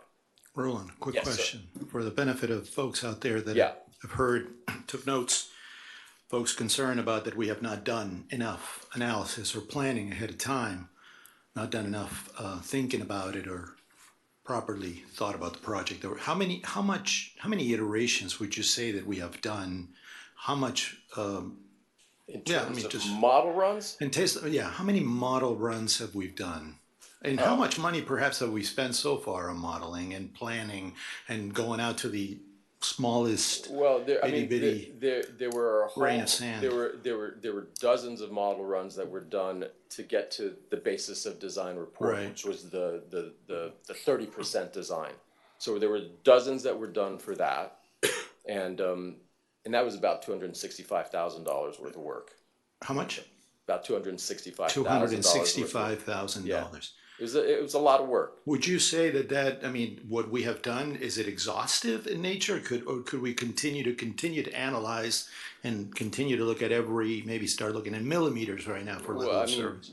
Being in the water resources engineering Right. game myself for a long time, you can model yourself ad infinitum. At a very high cost, right? Yeah, each model run is thousands of dollars. Right. I want the public to be aware because I've heard a lot of people just throwing this that we have not done enough. that we have not looked at this enough, that has not been many iterations, and I think they need to hear this. I think they really need to hear the comprehensive due diligence that was done for this. Just since completion of the 30% design, that BODR, which got us to 5 different scenarios for zone 1 and 4 different alternatives for the village-wide build-out. Just since then, they've done probably 150 some odd model runs. Could we do just more? to get us? Could we you do can more? always do more. Yeah. I mean, you Could can we continue modeling. And... You can investigate forever right. to try and get to reduce your uncertainty. But it would still be theoretical, wouldn't it be? It's all theoretical. It's all based on statistical curves. There is no specific rainfall. We're not measuring drops that fall from the sky. We're looking at statistical curves established by the Self-Water Management District. We're looking back on 30, 40 years of rainfall record, and then we're sort of like looking forward, understanding and having the knowledge that in the future things are going to change. We don't know exactly how much they're going to change, but every trend suggests that things are changing and getting and within those worse. Modeling iterations, you've also looked at constructability of variations as you're moving forward to try to get different discharge. Yeah, because ultimately what we're trying to do is we're trying to optimize how much you spend with how well is the system performing relative to how much the community may desire to live with or without water and for how long. Right. So that's what we're sort of trying to triangulate into. And where we're at today is the recommendation, which is based on all the expertise and all the work that's been done and all the modeling that's been done and all the analysis on rainfall and whatnot, we believe that the recommendation should be a pumping rate of 2 inches an hour, okay, that would yield a level of inundation over the crown of the road at the lowest point of the road of about 6 inches, and that it would drain within 6 hours. And that in a big event like what we saw in June of 2022, where we had 11.9 inches over 24 hours and at a rainfall intensity of 1.92 inches per hour, that basically flooded out the entire area and emergency vehicles couldn't get by. That sort of an event would be able to be managed by the system that we've designed such that emergency vehicles could pass. Now, we'd still exceed the 6 inches above the crown of road by a few inches, but it would be cleared in probably about 2 hours. And it wouldn't exceed an emergency vehicle's ability to pass. I have one more question. It's important because this goes to the heart of a lot of the stuff that's been discussed. I think what needs to be explained, where I found that the confusion was, or inadvertently, when this table was set, that talked about the inches per the maximum inches per hour that would fall from the sky, like the bathtub effect, right? You have the faucet and you have the drain, right? You're getting 2.8 inches, right, an hour of maximum intensity. And the drain of the bathtub, they provided different examples, 1.8, 2.8. And I think one of the questions was, if we're getting a maximum of 2.8 inches per hour in the bathtub coming out of the faucet, and the drain is designed to take out 3.2, say, there's one example that shows that, why do we still have water on the road? And I think that was one of the biggest concerns that I heard, the misunderstanding of the incoming flow and the outgoing flow. And why is it that if you had more outgoing flow than incoming, the faucet's, it's 2.8 inches per hour and the drain is 3.2 more, why do we still have water on the road when we should have nothing? Yeah. And that's what I think was one of the basic concerns that one of our, residents had, and others. So perhaps the engineer can explain a little more in detail what that means. And beyond that, I would also like to understand, once you exceed a certain inches per hour, why does the price escalate as it does? Because that's another point of confusion. So clarify those 2 points for me, please. Absolutely. Tom McGowan from AECom for the record. 2 things. Councilman. One, water runs downhill. We know that. And excuse me, water flows downhill. In the pipe system, there's friction that causes the water to stack up. The further away from, as the water's moving through the system, it runs towards the pump station downhill. So the water levels towards the school site would be higher in that system as the water cascades its way down to the pump. So that's part of the what we call the friction loss in the pipe, that you'd see some of that.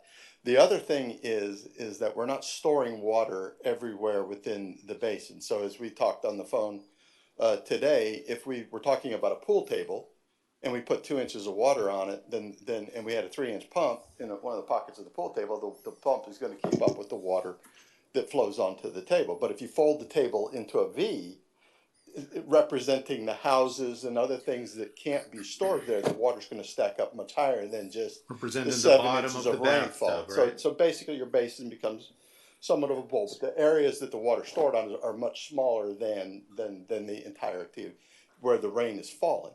So the water stacks up, and as it's moving through the system, you see a little bit of a lag. So that's why. It's like when you turn on the faucet really fast, really quick, you still drain, but you still have water. But the water stacks up very high, and then it takes it. But it's there for a couple of hours at most, and then it's gone. And the second question. The second question is, once you go beyond, I think it's 1.8 to 2, methodology. why does it escalate so much? As we move the water through the system, we evaluated the size and the diameters of the pipes and what could physically fit within a 50-foot right-of-way of your residential streets. And the bigger the amount of water that you're pumping to the outfalls facilitated that we would have to do a directional drill or some other method Explain of what installation. directional drill is, please, for the. It's where they actually pull the pipe underground without disturbing. It's about a trench. It's a trenchless technology. So It's installation without opening up the street. Sort of the way they pull Tunneling. like cable lines and things like that. But we're talking now with a much bigger pipe, Right. pulling it under the street without having to open, cut, and excavate the roadway.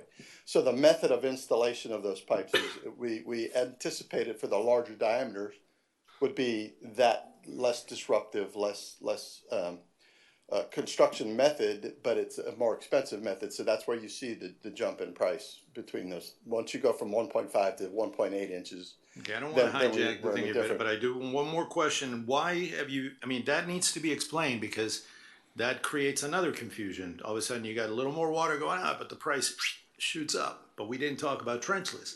We didn't talk about microtunneling and those applications. And I think the public needs to know that if we're going to be excavating a large part of the street, you know, once you go down, obviously your trench goes up, right, at certain degrees. So it eats up the whole right of way. So we need to, in areas, we may just not be able to do that. So we may have So to you have apply some other you're technology. going to underground and have duct banks. You're going to have your sanitary sewer, your water line, your storm drainage pipe. So there's a lot of things occupying the right of way, and you may or may not have room for a stormwater force main in that right of way, especially if you get into bigger diameters. Okay. And so when we get to the bigger diameters, we assumed that we would go underneath everything, and therefore the cost goes up. So trenchless technologies, microtunneling is what's driving the cost up, not Horizontal directional drilling. Okay, horizontal When directional. when you get to a pumping rate above 1.5, so like 1.5 to 2 to 2.5, yeah, at that point, that's why there's the big jump between in terms of the cost. Thank you for that explanation. I'd also like to add, because it's important to know that the way we're trying to move forward with the design of Zone 1 is for Zone 1 to ultimately be able to discharge and handle all the water that Zone 1 generates without having to move water outside of Zone 1. That fundamentally also does translate into a more cost-effective solution for this initial go. It does require that we secure some additional easements for some additional outfalls to the residents' public comment about easements. She was concerned more about whether or not there would be requirements for easements on her property. We're only looking for additional easements on properties that have access to water, where we can secure an additional outfall and some additional discharge capacity. Just for the record, right now, we have about 75 cubic feet per second of discharge capacity. At 2 inches per hour of pumping rate, we need about 154 CFS of discharge capacity. So let's say, for the simplicity of math, we got 75 once we upsize the pipes and the easements that we already have for Zone 1, of which is 3, and we need, say, 150. So we've got a gap of 75. So we're looking to secure 2 additional easements or 1 additional easement for that additional discharge capacity. And we're already currently in discussions with several different property owners regarding getting those 2 easements. So we have a level of confidence that it is actually going to be possible to close that discharge deficit and completely move all the water that's generated by Zone 1 within Zone 1 and not have to go north to, say, for instance, a pump station at the Key Biscayne Yacht Club. And that's a discussion for another date. We're also talking very specifically with the Yacht Club about what we can do relative to pump stations and outfall capacity there and what would be required relative to Hacienda Canal. But that's a whole other discussion that we could have some other time. So I think a whole it's just different zone. in a whole different zone as well, you know. So it's important to note that as AECOM moves forward with the design on Zone 1, it's really geared towards a design that can handle all the water generated by Zone 1. And by a certain time, probably like around May of 2024 of this year, they're going to need to know what sort of discharge capacity we've been able to secure for them. And at that point, we have discussions as to what to do next in terms of the design. When did you say that was? May. Right, Eric? About Yeah, May? May. Yeah. Questions from Mr. London? Thank you. I received the frequency of rains and the intensity of rains yesterday. And I was surprised when I looked at, you designed initially at 3.2 inches per hour, if I'm not mistaken. And I looked at 2.5 to 3.5 inches per hour, intensity I'm talking about. And in 32 years, you had 43 events. And the only reason I want to ask you this is, why didn't you tell us when you're doing all this work? I know we told you we want so many inches of no higher and so many hours, etc., that this is going to be a very expensive system. And we might, because we got really an egg all over our face when we first came back with this thing. Then you came back with the 2-inch system. And I look over here, the paper again that I got from you, Roland, yesterday.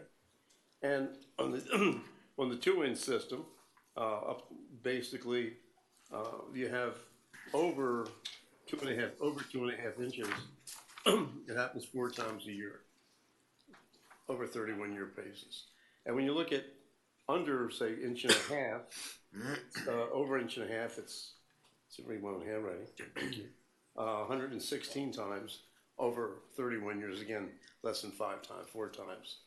So when I asked you the question the other day when we had the workshop on January 10th, and you said a number of things that on the 1 system that we wouldn't need any extra easements.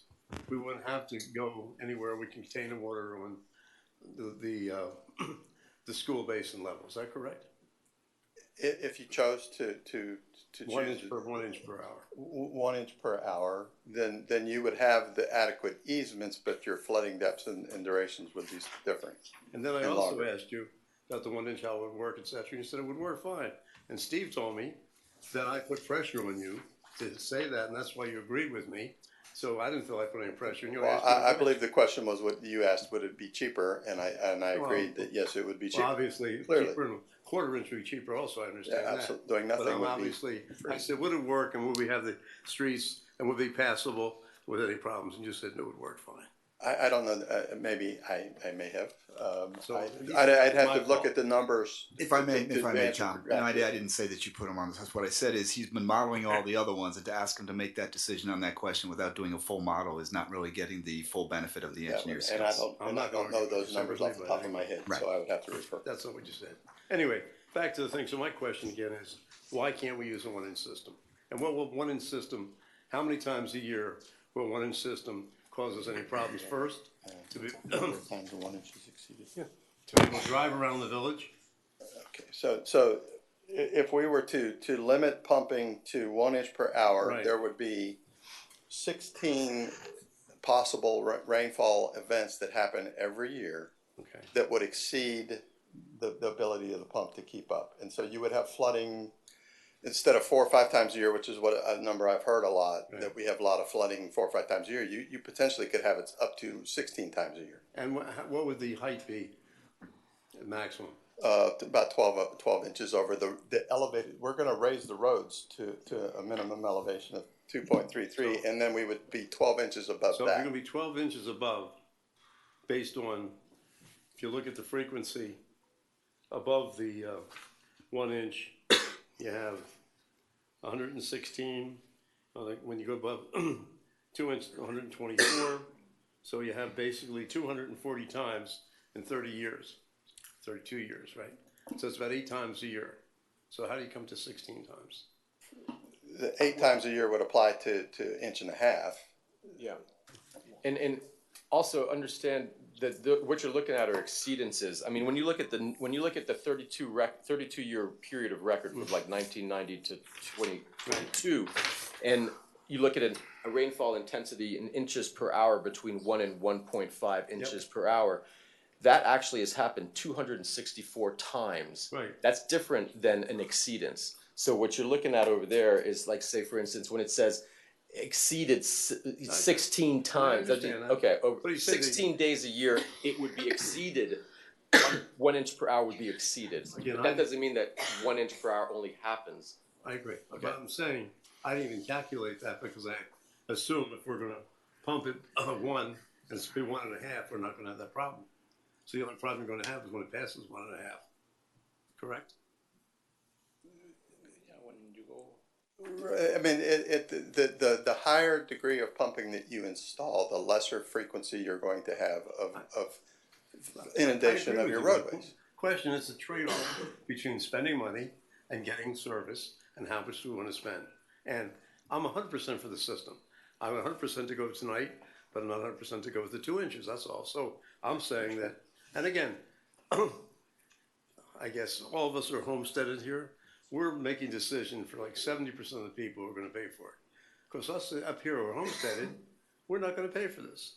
Because ours are going to go up 3% a year, and everybody else. So it's really important for us to make a decision for everybody else that we do the right thing. If I may, please. There's a distinction between the cost that you're going to pay for a system that you design for under 1.8 or 2 inches per hour and the cost for above that. Okay.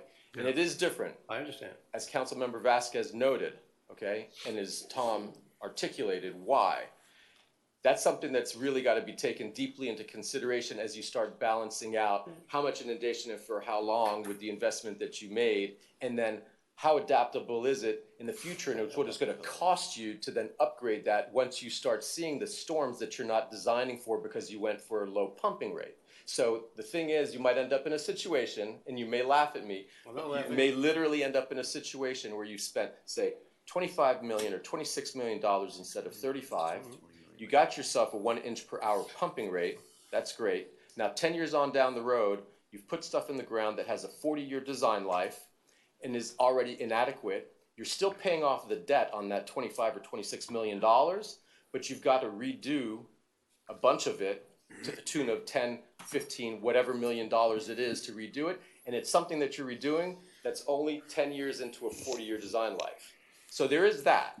And now, obviously, there's a distinction that a decision that needs to be made as to whether you spend $25 million now or $35 million now, and what you're going to end up having to pay in the future. And how much level of service are you going to get out of that 1 inch per hour now over the next 10 years, say? And then what are you going to need moving forward? And that's, you know, that's on council, I guess, to decide. But you have no idea. You're making a statement what we're going to have to do in 10 years. You have no idea the system will be inadequate in 10 years. Okay, one could say that, but all indications are based on the data that rainfall intensities are changing. Sea level rise is changing. Boundary conditions are all changing. They're not getting easier to operate in. They're getting harder to operate in. So no, I don't have a crystal ball, and you're right. I can't divine the future. But people do plan for the future in uncertainty. They do. We do it all the time. And that's what we're having to do now. Explain to me how sea level rise affects us. Sea level rise basically affects us more in terms of groundwater levels than in terms of the actual sea level itself. Because at the end of the day, your pumping becomes the boundary, not the sea. But the problem is that sea level rise makes groundwater rise. And when groundwater rises, you have less unsaturated zone as storage. And so then therefore, with no storage, then the water is much quicker to pond above the roadway, crown of road, and and that's the battle that you're It's playing. like when it between rains on a pumps lake. and inundation. It's like when it rains on a lake. If I may just add Hold on, I was under the assumption that you were not considering the level between the groundwater and the surface at this point. That is correct. We're So you're not assuming that considering there's that. very, So what you're saying, very what minimal proposals are doing? infiltration, but the point that Roland brought up earlier is, in the face of climate science and the predictions that the rainfall will become more frequent and more intense, that I personally, and I'm on board with the recommendation of 2 inches, would think it would be far short-sighted of this council to approve anything less than 1.8, but certainly I would lean towards 2.0. And I would that's my recommendation. It's not for me to make that decision. Unfortunately, it's only to answer your questions. And Tom, and I think also on top of that, also I think we would add that I think it would be smart for us to ensure that this system is expandable.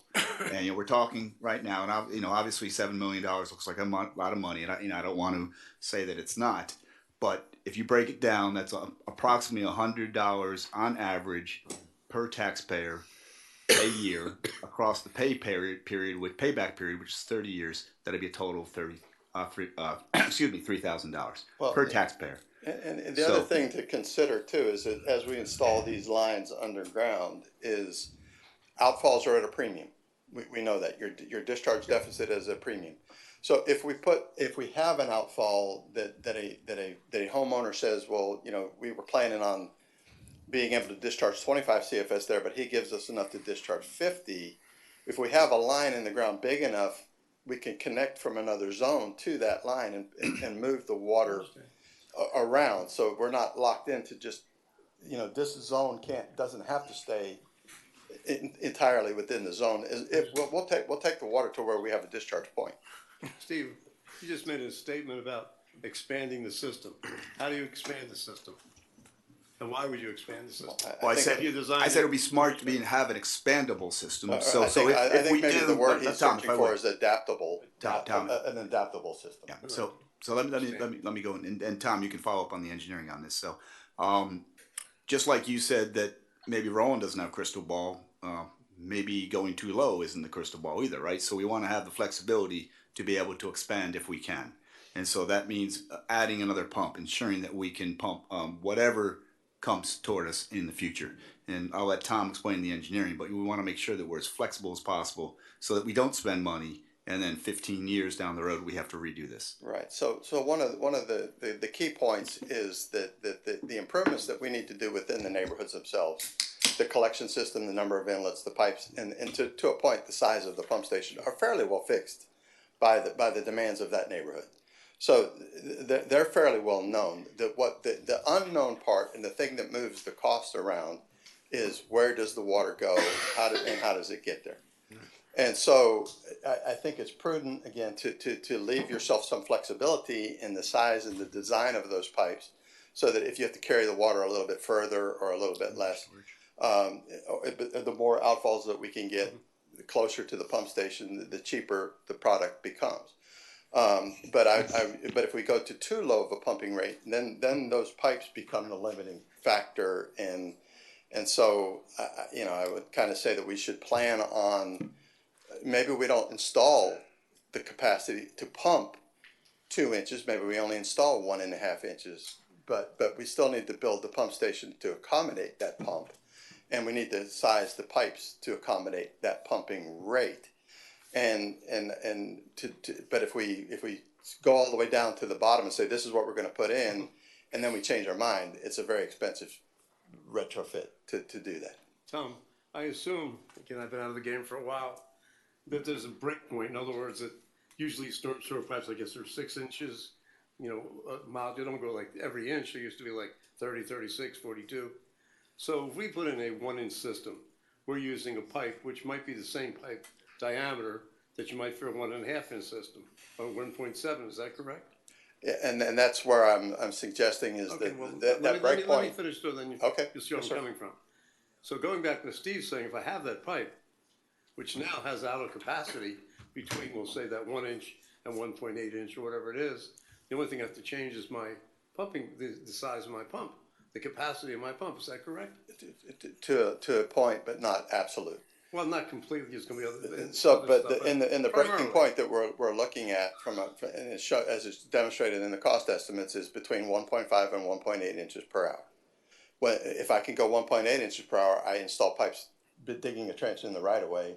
If I go to 1.8 inches per hour, I'm probably at a size that I can't fit in the right of way, and so now I'm going down. That changes the installation method and the actual cost. But if I wanted to then go from 1.8 to 2 inches per hour, that pipe is adequate to handle that, to your point.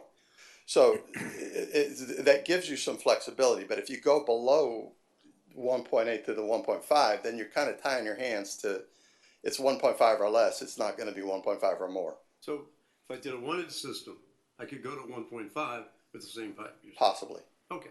So the only change would have to do, like you're talking expansion, Steve, is increase the capacity of the pump. So that. But not to cross over from 1.5 to Sorry? 1. But not to cross over from 1.5 to 1.8. That's a whole different system they designed to keep. You said to go 1.8, it changes a larger pipe, but 1.5. It's a different system, And yes. 1 inch could be the same thing. What The system. the councilman's point of if we were to adopt 1.1 inch and then we later wanted to go to 1.5, That's that That would be possibility possible. might exist. And I'm saying if we go to 1.8, then you definitely have the ability to grow. I would like to know the difference in cost between a 1-inch system right and there. a 1.5. You have it in front of you. Right in front of you. Does this include the cost of getting an easement? Does this include Yep, so the like 5 additional, million, 4. everything? I don't think it does. No. I gotta give some people on this side. I'm sorry. Thank you very much, Tom. You're welcome. Thank you. It was a pleasure listening the other night. It's a pleasure listening this evening. Mr. Moss. Yeah, thank you guys for coming in. And it's not, I mean, I'm not going to dispute that we have some of the best engineers in the country standing here in the room. And, you know, after this discussion, you can see how confusing it can get very quickly when we start talking about all these technical terms. There's something that you said, Councilmember London, that's incorrect too. One of them, I mean, I'm just going to call you out on them this time, but one of them is that homesteaded people are not going to pay except the 3%. Untrue, because we will be getting this through our stormwater fees as well. So we're all going to get hit with this. Nobody's protected because of homestead. The exceedance that you brought up, people have to understand that when you say 16 times it will surpass the pump exceedance in 1 inch, just means that even if you got a ½ inch, that's a flood. And it could disappear in 20 minutes. That was it. That's a flood. That would count as one of those 16s, or it could be 2 feet deep. But that would have it 16 times, somewhere in between there. Yep. All right. I sent a image because it's my analysis, and I do want to share this with you guys. Some of my numbers on there are assumptions. Some of them are directly from what was presented to us. But I put it in a way that I can better understand what I can understand so that we can make the best decision. You gotta get the laptop.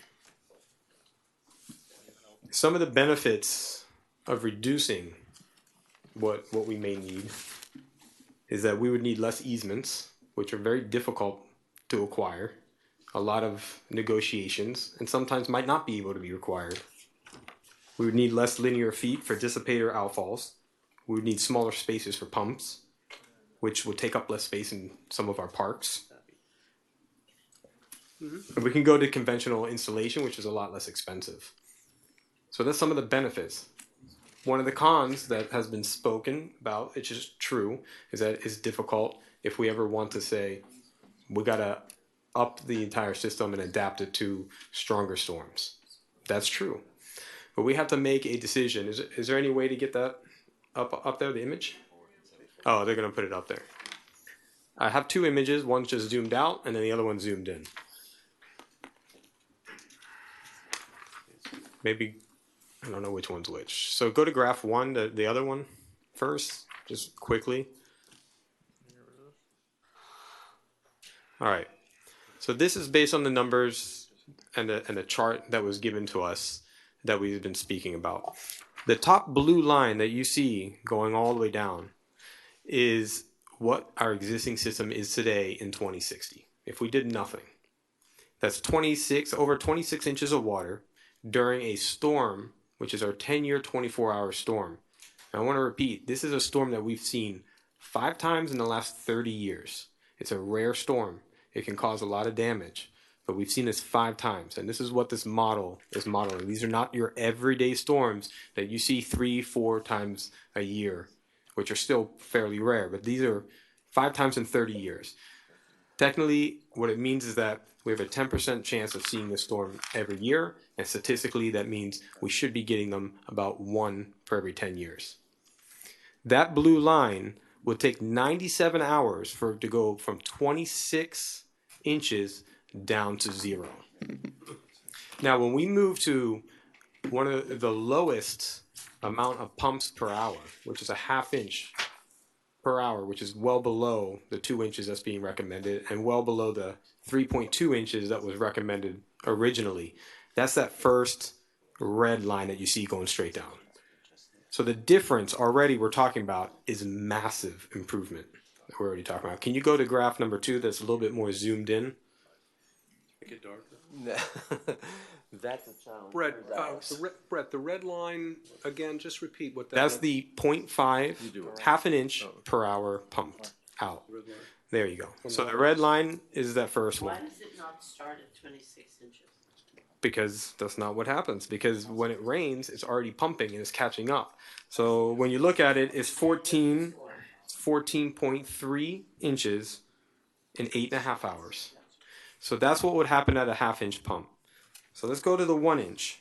The 1 inch is 12.5 inches deep, and it would be gone in 3.5 inches. And again, this is a storm that we've seen 5 times in 30 years. 3.5 hours, the rain will be gone.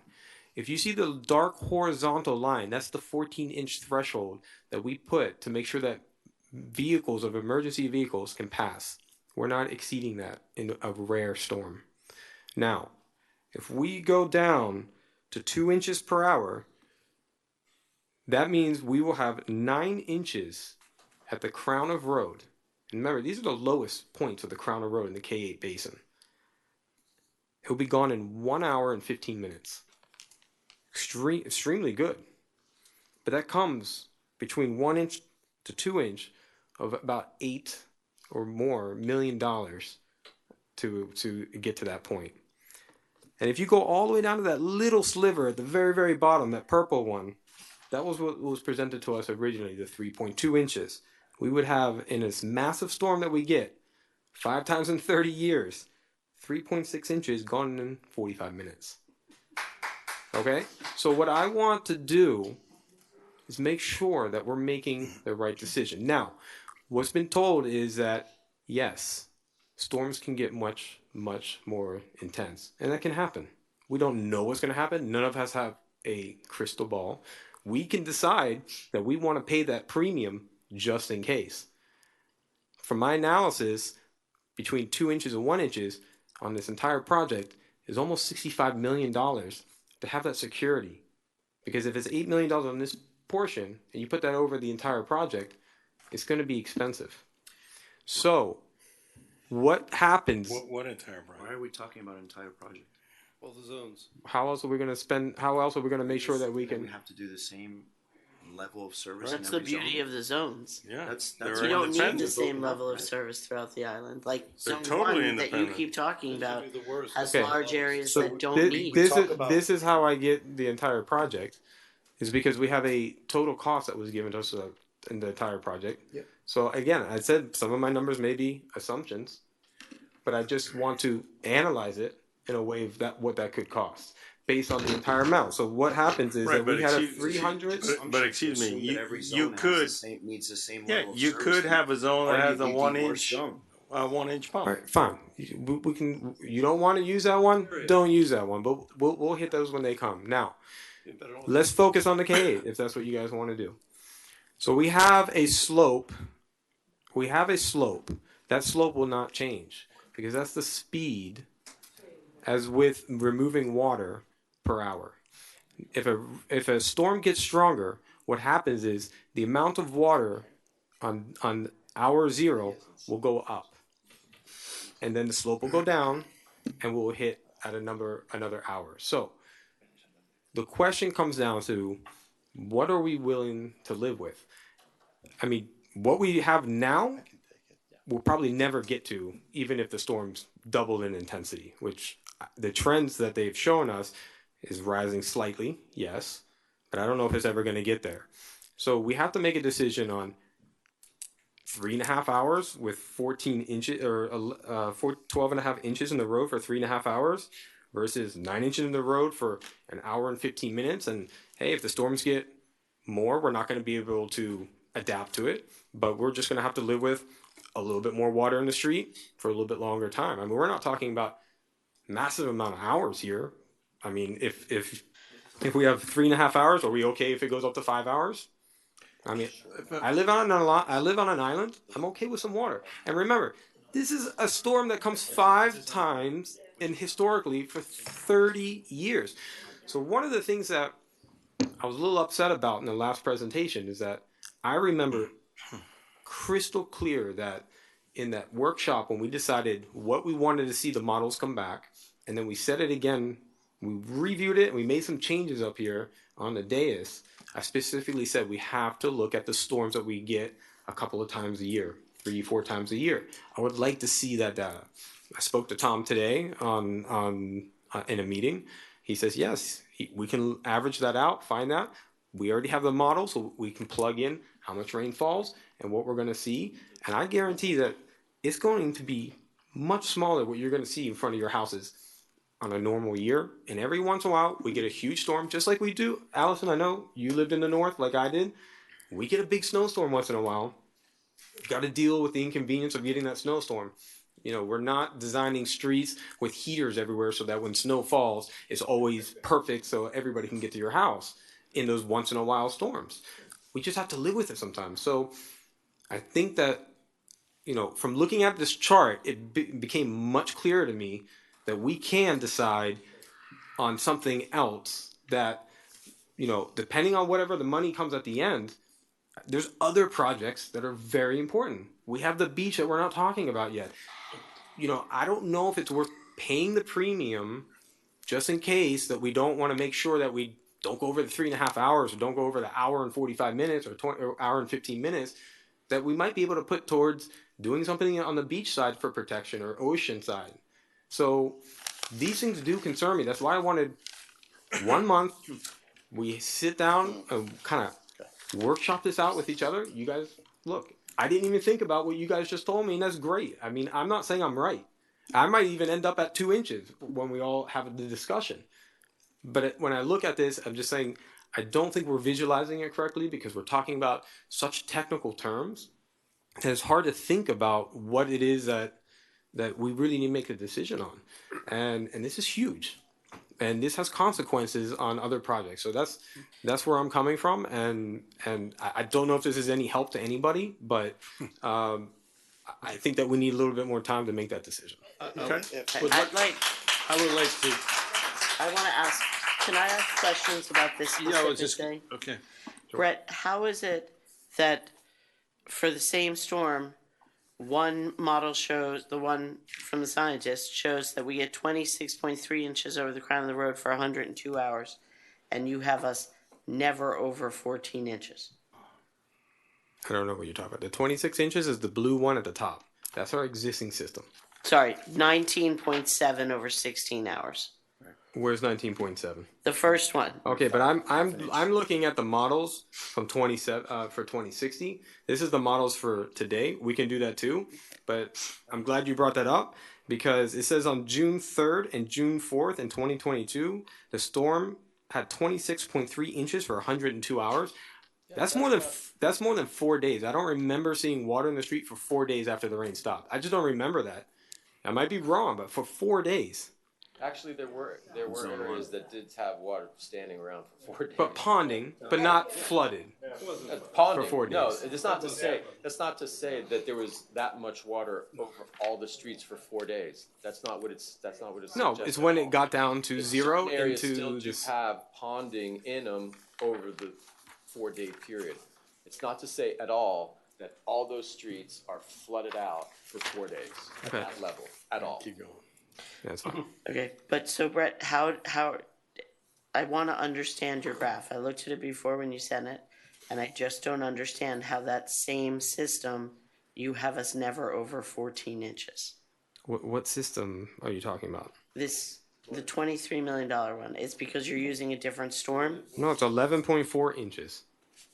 You have to go to the model in 2060, which is the first column. It's 11.4 inches because that one considers that we raise the road, that there's sea level rise that have occurred. That's our future projection. We could do one based on Okay, what was and you're worried that the projections we're using are too severe, but there's people who are worried that they're perhaps not adequate enough, right? No, that's not my For all worry. that no, different subject. That for all that we don't know about the projections that we chose, and the unknown of the science, there's just as likelihood that we could be wrong that it's going to be worse. Yeah, but the common storm that we get all the time is a fraction of the size of this. Most of the streets will be dry most of the time. I'd like to. My concern is spending 26, 23, 28 million dollars on a system that is inadequate that we can't fix. But the inadequateness is going to be that instead of waiting 3.5 hours, we're going to have to wait maybe 6 hours, and we might have 2 more inches of rain on the road. Ask the councilman just. Let me just. I would like to speak. Well, I'm sorry, Mayor. I had a question. I would like to. No, that's okay. That's okay. I wanted to follow up with a thought, and it's kind of withering away. I understand. Listen, first of all, I really commend this chart. I've never seen anything so detailed. So I don't know. I want to know if the engineer took a look at this. Do you guys have any opinions on it? I'll get to that. But I also want to emphasize on one thing. While we are going to get a substantial benefit, and perhaps the concept of over design is floating out there, I would like everybody to keep in mind that this is not something specific to Key Biscayne, and that we should be picking our own rainfall events. First of all, we're looking at charts for today. We understand that they have maintained themselves pretty consistent, but at the end of the day, you also see an increase in intensity. So we are not designing for today.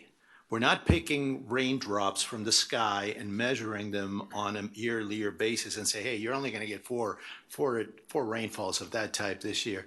No, we're dealing with a level of service that is adopted at a regional level. There is throughout the entire county, throughout other counties like Monroe County and Broward County and Miami-Dade, they're adopting a unified concept for which we need to adhere to, because it is a best applicable practice or best management practice. We can measure rainfall drops as they come from the sky and anticipate that, but at the end of the day, in my opinion, and I don't know if we should get into a legal discussion, but I would like to understand if we're exposed, if we decide to pick our own level of service and countywide they're doing something else, could we be dealing with a subpar system, or could we be exposed? What are the rulings right now for, drainage and level of service? Because my opinion, we're really going into a subpar system here, designing on a raindrop by raindrop event. Tom can speak to this more deeply, but Miami-Dade Water and Sewer Department designs their stormwater system generally to a 10-year, 24-hour They design it to that. FDOT designs for a 10-year storm event. Buildings are required for more than an acre, are required to design for 25-year, and we're going to come in and do something different. Started at a 5-year, at a lesser, and they increased it to a 10-year, 5-year, 24-hour event, and they increased it to a 10-year, 24-hour event.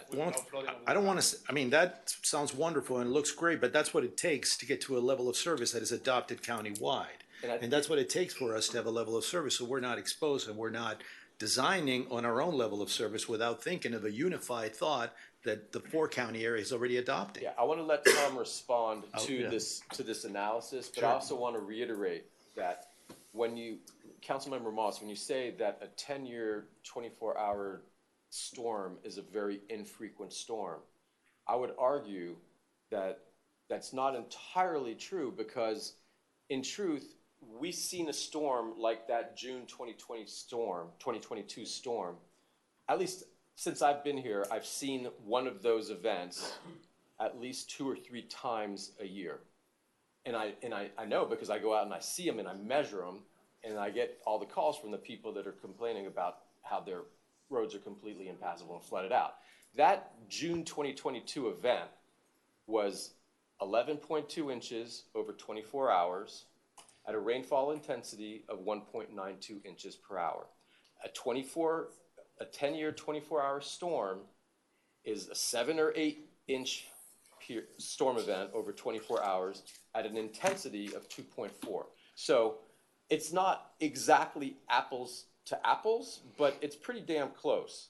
And we've seen that June 2022 storm every summer that I've been here, and I've been here for now almost 4 years, granted not nearly as much as the people that lived here for 40 and 50 years, but in all the years that I've been here, we've seen a storm like that.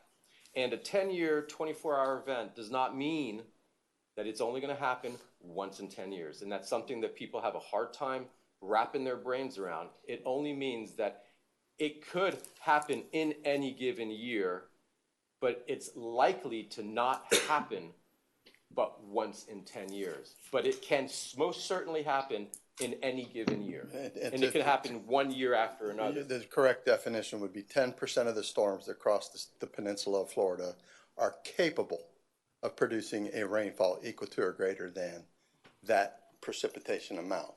So 10%. So the 25-year storm is a 4% rainfall event. The 100-year storm is a 1% rainfall. You see how those numbers play. But Councilman, on your chart, I had I apologize, I didn't get to see it until I got down here at about 5 or 30. And I wasn't prepared to present this today either. I think I made the point earlier that the cost of the neighborhood are fairly well fixed, and the cost of the pumping system, the water quality system, and those types of things that's not where the savings are. The savings are in the force main. So you've applied what appeared to be a linear extrapolation or interpolation of the cost here that is not, I can't endorse those cost savings in that format. We need to look at it at what it would be, this pumping combination with this piping collection network with this outfall package. And that would be how the cost would have to be determined. You can't do a straight line extrapolation of those numbers. Secondly, and briefly, and I apologize that I didn't have a chance to get to you with this, but this morning when we talked, you asked about the once every 3 or 4 year storms, and I had done the research on the rainfall and kind of characterized from 2020 to 2023, what rainfall clusters kind of gave us 4 or 5 times a year of a rainfall event. So I asked my modeler, since I was in the office, and we threw a dart at the chart, and we hit October 23rd, 2021. Which was equivalent to about a 4-inch rainfall event. And at K8, the model results with the existing system and today's tidal events, today's tide, not 20 years of sea level rise, today. The model peak stage was 3.85 feet and was there for 55 hours. If we installed a 2-inch, and this is the only time, we only had time to run this one, so we did the 2-inch version, the stage would drop down to 2.97, so almost a foot decrease, and would be there for less than an hour with a road crown of about 2.33. So we'd have about 7 inches of water over the road for less than an hour for that typical kind of run-of-the-mill 3-4 times a year storm event with a 2-inch pump system. I didn't understand what you said. So in a 10-year, 24-hour storm that drops 7 inches per hour is 26 inches. You're saying that a 4-inch rainfall event is 3 feet deep? No, this is a peak stage in elevation. Yeah. A 3.85 foot NAVD. Oh, NAVD. Elevation as compared to 2.33, which is the road. Okay. Which was the difference of what? How many inches in the road? You dropped from 385 to 297, so 9/10, 88 of a foot. Okay, about 10 inches of rain on the, and it would be gone how fast? Instead of 55 hours, it would be gone in an hour. Or less than an hour. And that's with our existing system that we have today? The existing system would produce a peak stage of 3.85. Mm-hmm. Translate that to depth. Right now, in K8, the lowest road is 165. Yeah. So 385 is almost 2 feet of water. Oh, so you'd have about 24 inches on there, and it'll take how long? And it's there for 55 hours. If we build the system, we raise the road to 2.33. Mm-hmm. We install it. How much is that? 6 inch? Is that a 6 inch lift? It's 8 inches. A minimum of 6. So 165 to 233, you're about 9 inches. 9 inches, Around the student drop off in the low end of the school. We'd be raising about 9 inches. And if we installed our collection system in a 2-inch pumping rate, we would have a stage of 2.97, which is about 7 3/4 inches above the crown of road. And that water would be there for less than an hour. Okay, and then what about at 1 inch per hour? Do you know? What that I would didn't be? have a chance to, Okay. the model run took a couple hours to do, so we didn't have a chance to but we will do it. Okay, that's fine. And I will fairly, freely offer that information up to all of you. But I think the point is that for that common storm, rather than have 55 hours at 24 inches over the crown of road, you have now like what? Seven inches for 1 hour. For an hour. So that's great, and I love that. And that's the 2 inch per hour. I would love to see the 1 inch per hour because this is where the big difference in cost. But if the 1 inch hour is slightly a little bit more, but 1 hour is gone. I mean, the time you come out of your house, I mean, that's from 8 to 0. In half an hour, it's at 4 inches, right? So it's moving down as it's going and it's gone. It's incredible. That's a good point. But bear in mind that what you end up putting in the ground is not adaptable. I get it. Without significant expense. I get it. Okay. But the thing is, when you say it's not adaptable, it just means that if we get bigger storms, we're just going to, instead of having the 8 inches, it may be 10 inches or 12 inches one day, and we're going to have to, it's going to go down the same rate as before. It's just going to take longer to get down to 0.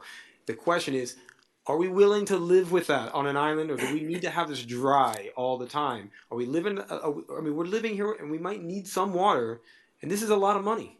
But we need to be compliant. I'm sorry. I don't see that we would have to tear up the streets because we're not reaching the 1 hour in our typical storms. Maybe if that 1 hour went to 3 hours, we're still okay with it.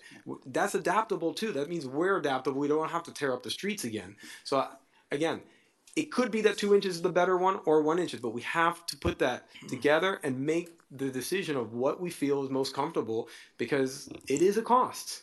And we need to know whether we want to pay the premium just in case that we may never ever use, or we just say, hey, if it gets a little stronger, we're going to live with a little bit more water for a little bit longer, but we're never going back to 55 hours.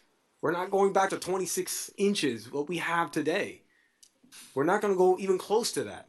So we have to make that decision. That's all I asked for. That's why I asked for 1 month that we can sit and go through that and then make a big decision on a big contract. And I'll be ready to go. I just wanted a little bit more time with these guys. Where I find this discussion a little bit promising is that it's factual that the school basin is the worst part of the island.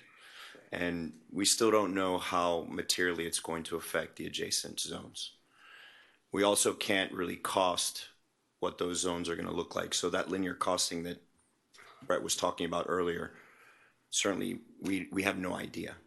We do have developed cost estimates for the other zones. Right, but we're 30% through that costing. But we have a much more detailed base to start with in the K-8, but we applied the same methodology and counted all, and updated the cost that you got in October was significantly improved as an estimate over what you saw in August. And the level of service that we're looking for in the basin, in the school zone, is that the same level of service that we would require for additional zones? I'm of the philosophy that all share the same pain, so that we would basically, if we design a system for one, we would design the system for all. But it doesn't mean that it's exactly 2 inches. It might be 1.9. But so it would be to the level of service that you all finally pick. So if we're allowed to design a system that goes up to 3 inches over the crown of road, then the pumping rate in Basin 2 might be slightly different than Basin 3. Or on the island areas that have their own self-contained systems, they might be able to stand on a much lesser number. So, but to your point, we have a fairly detailed cost estimate for all the other zones as well. Okay. Well, Frank, Well, this discussion is the very point that has preoccupied us for 2 years. The conveniences of shrinking are obvious, cost savings. The risk is, of course, that we get it wrong. And the point about adaptability has been, I think, at least my major driver.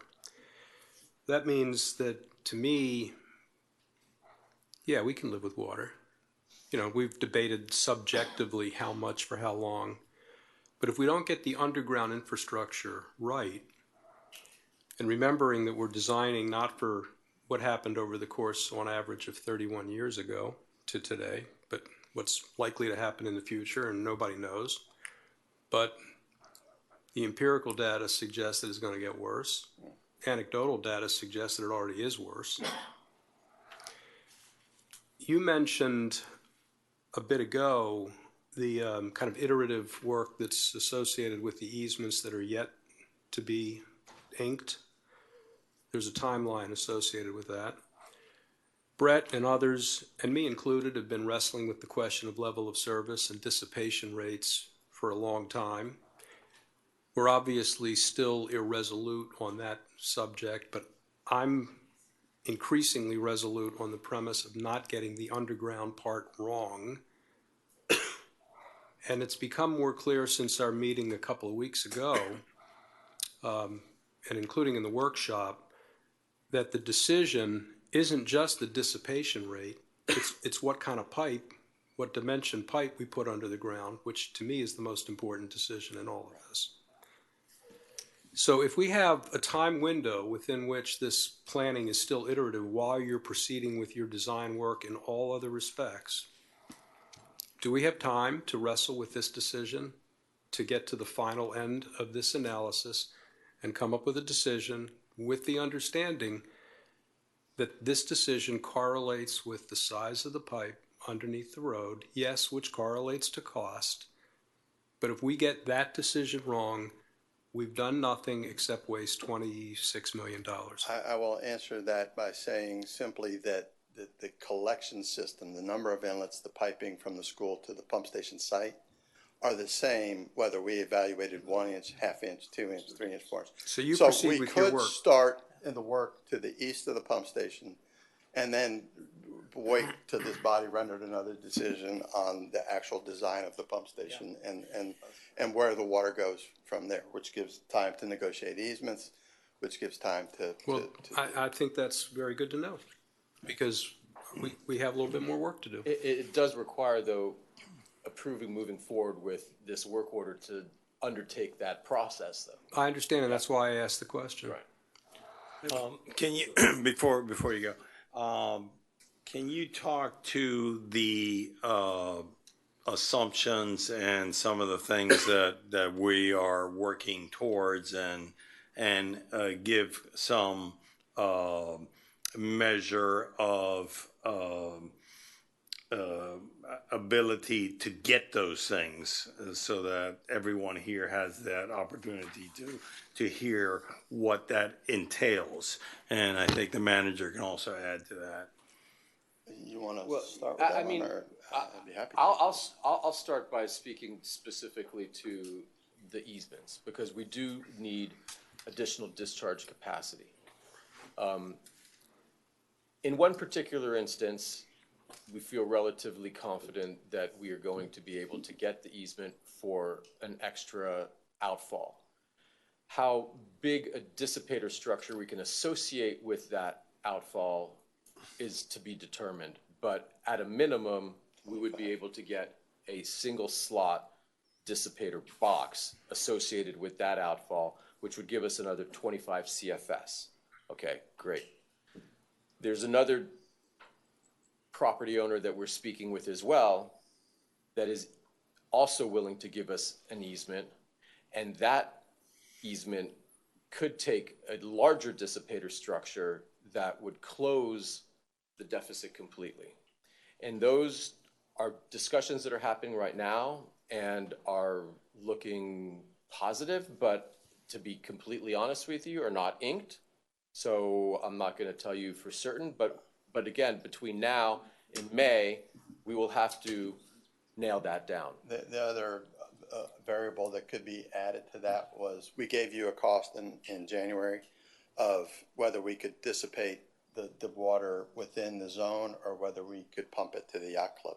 So, and that had about an $8 million additional price tag to it, but that would certainty be the upside number of what you would be looking at to implement this project as a standalone piece. Right. And then, but that's not necessarily wasted money, that length to go to the yacht club. We could piggyback that into zone 2 somehow.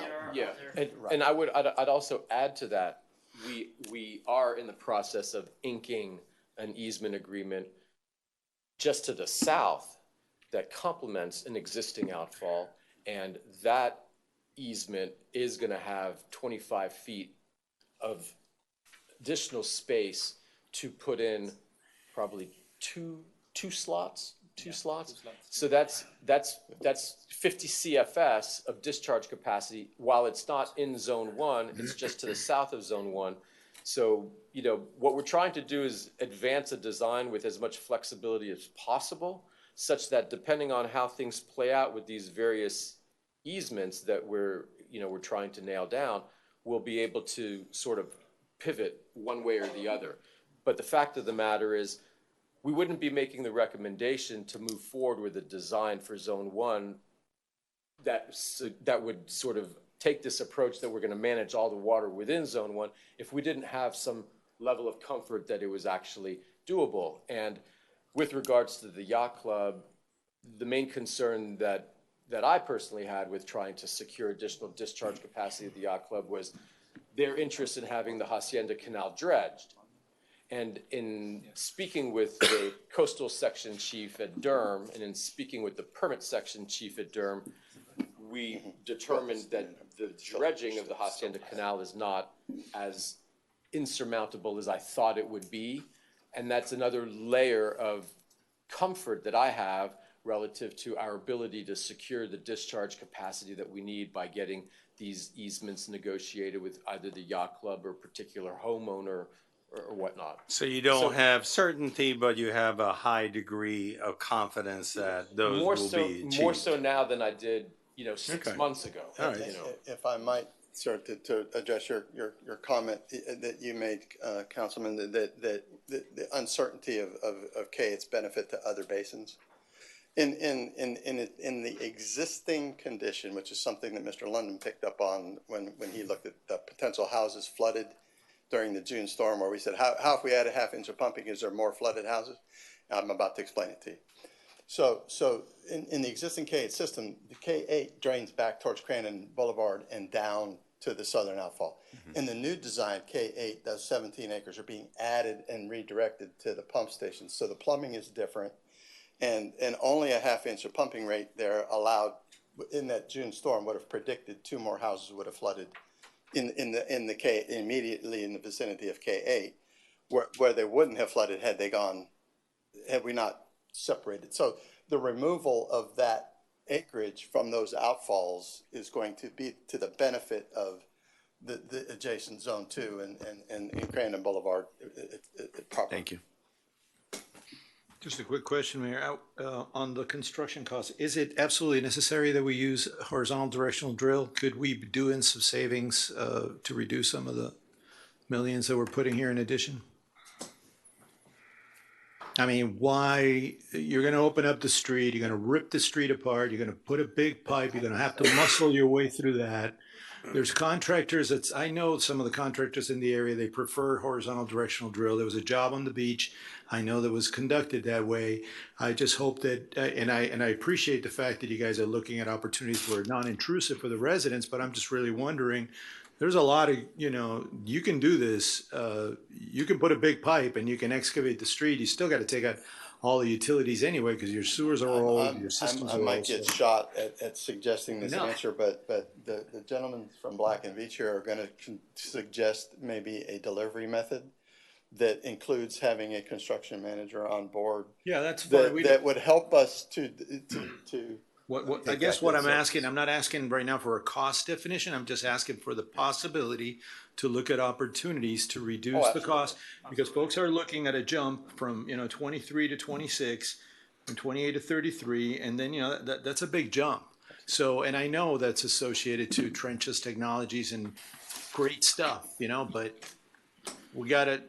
We're really talking about, I don't want to sacrifice level of service, because that's what, in my opinion, keeps us compliant, keeps us consistent, keeps us unified with a South Florida approach for, you know, the perception that we're going to increase tremendously when we're really just talking about applications of construction. So I would ask you to take a look at that. If I could add to that, and I'm glad you brought that up, because obviously that's going to be a continuation of our conversation a little bit later. Yeah. But I think it's important to mention that now because, you know, our recommended approach is do what's called construction manager at risk. And, Yes. and that creates the ability where we can bring a construction manager on early into the process. AECOM will continue to do the design, but the construction manager will be assessing the constructability of their design. Perfect. Feedback back and forth, we'd be able to manage that, we'd be able to control the design and the construction manager, so you can do exactly what you're asking for right now is this the best way to do construction? Is there a better way? And that relationship between the two will give us the answer you're looking for.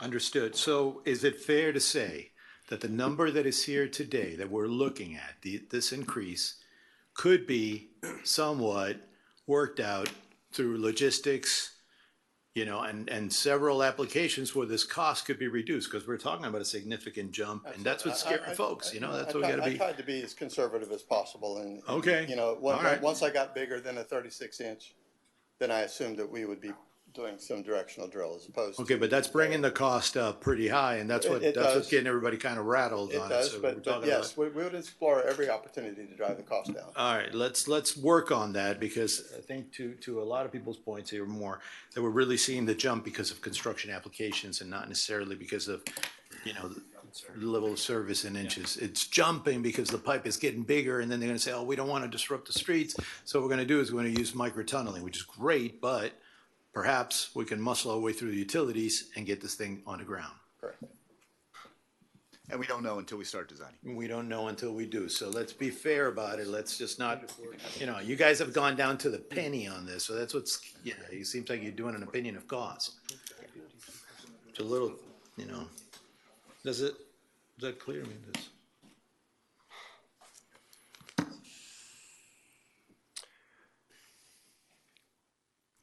Okay, so I think we have a general consensus that we all agree that we want to push the project forward.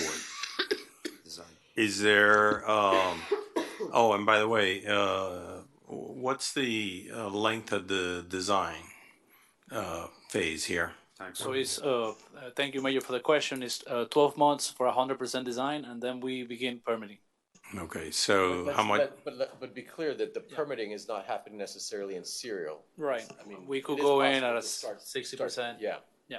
So it's more than 12 months or less than 12 months? The permitting is going to be more than 12 months, but it could Okay, be so started.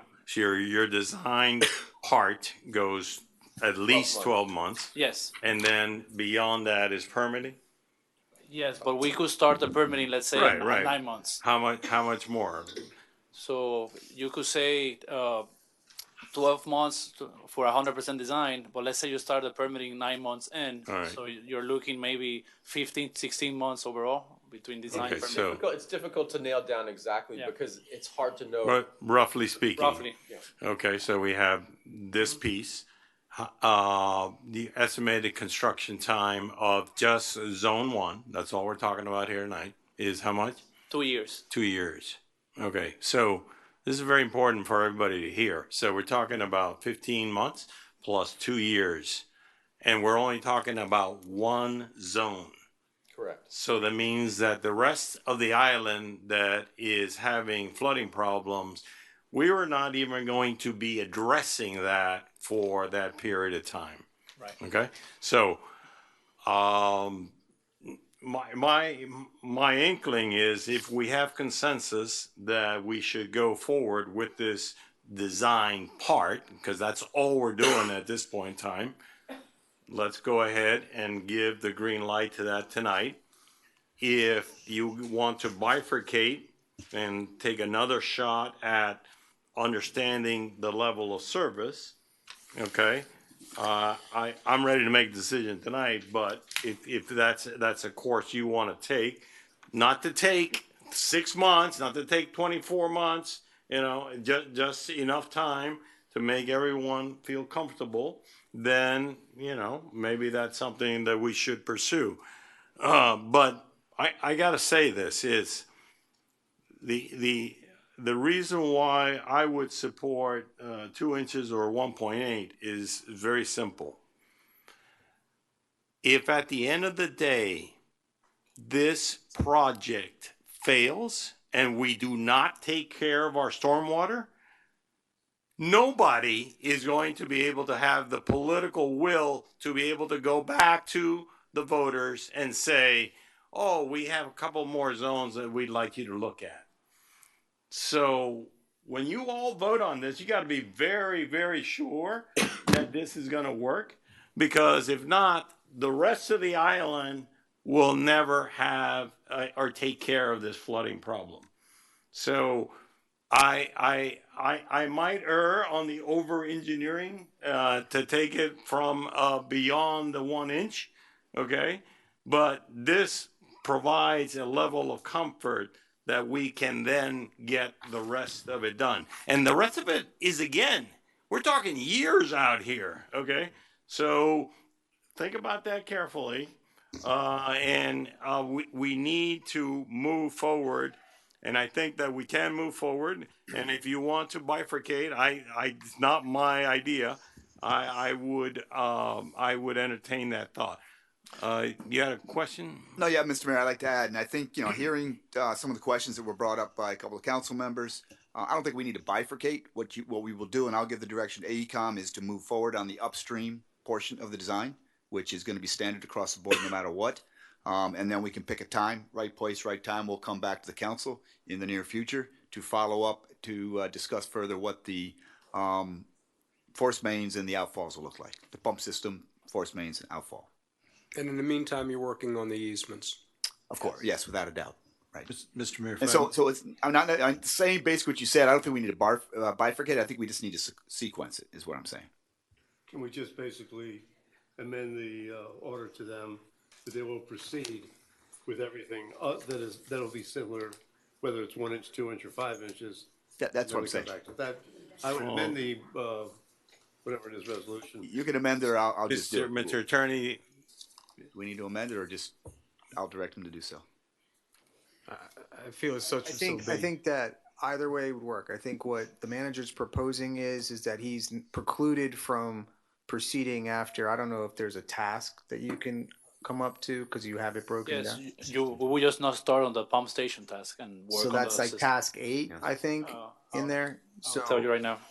That prior to a work order being issued for tasks subsequent to that, the manager would have to come back, or you could. It's the force mains and the pumps. Force main, pumps, and outfalls. I personally would feel better that if it's amended in the resolution, this is too large, and I'd feel more comfortable I'll make there. a motion to amend. No, Second. there's no confusion then. No confusion. But we better come back to this. So it's task number promptly. 8. Quick pump station. So task number 8 needs to come back to council. Is that what What you're I'm to amend is that AECOM will continue on the work order, doing everything That's that task would be 8. similar to no matter what size and in inches per hour we finally determine as the level of service. Okay? So is the suggestion to do tasks 1 through 7, and then? I mean, I'm trying to make it. The problem is that we don't know what the tasks really are. I'm looking at that right now. 16 tasks. Yeah, I'm looking at that right now. Do we have I'm the looking at it. capacity to look at these tasks within the contract? Can we take out a task as they're moving forward, as we're making decisions? Can we have the opportunity to do that, or modify them, or because I think I would hate to make a premature decision with, unintended consequences on this. I think we're getting a little bit too far in the design. In my opinion, is perhaps we want to modify the contract in a way that we are able to extract, reduce, or add as we see fit with a maximum price allocated. And I don't think it's net. I think it's a combination of two things. I don't think it's just. I mean, obviously, it's what we can and cannot do in the task. But I also think it's when do we come back to talk to the council again? I think that's really what you want to hear, right? Yeah. That's what's important. And you think, and Tom, I want to get your input on that. Where do you think we need to be? How far down to the design that you're comfortable to come back to have the conversation that Councilmember Moss, Councilmember London brought up to make sure that we can. Pumping rates and the size of the system. Well, we had said initially, I think 3 months in, we needed to know what route we were going to go with the pump station. So the easements and all those things tie into. Right. There's no point in you telling us to design a pump station until we know what water's going and where it's going. So I think those two things are related. But, you know, we certainly, we would want as much clarity on those other items because we're basically having not to exceed price. So I don't want to go out and design something that I'm not sure you're going to approve or you don't want. So we don't want to spend any money that we Do you don't think have we can to. make a commitment to come back in March I think, for a workshop? yeah, absolutely, or even February. I think we can have our modeling done that we talked about and some of the things. To essentially finalize the pumping The rate. pump, or the level of service and pumping rate. Yes, the level of service and the pumping rate. But I don't want there to be a misunderstanding in where my head is at. It's not the pump rate for me, it's the size of the pipe. Well, if they go together. Now, they go together, I get that, but it's really the size of the pipe. Correct. We have discovered that the cost consequence of this decision is as relevant as the pump rate. Yeah. And then the pump rate decides the size of the pipe. So Okay, all I would like to have, I still think that it's really important that we will have a workshop with a us, workshop. not being presented to, with us to discuss, with the information they give to that we can But discuss you and want ask relevant questions. facts too, right? I want them to have the relevant facts. I just want it not to be a PowerPoint manager presentation, which I love them, but we that will take up 90% of our time, and we don't have time to discuss. I would rather us to start discussing based on what they've given us, and we ask the questions. I'm willing to go longer if you guys want to go to 2 o'clock in the morning. No, I don't want to go to 2 in the morning. So I mean, but we do want your feedback, no doubt. Yeah. But I don't think the conversation starts very well if we just say blank slate. Okay. And I'll talk today. But I think we could be ready to have such a workshop with you with 2 to 3 weeks. 2 to 3 weeks. No, I'd like to have a little more time than it. Well, you're fine. Yeah. Well, we got a lot of as this stuff early going on. as- Time. March at the latest. We can figure that out. Now, on the resolution that's before us, My commitment is to come back within 60 days.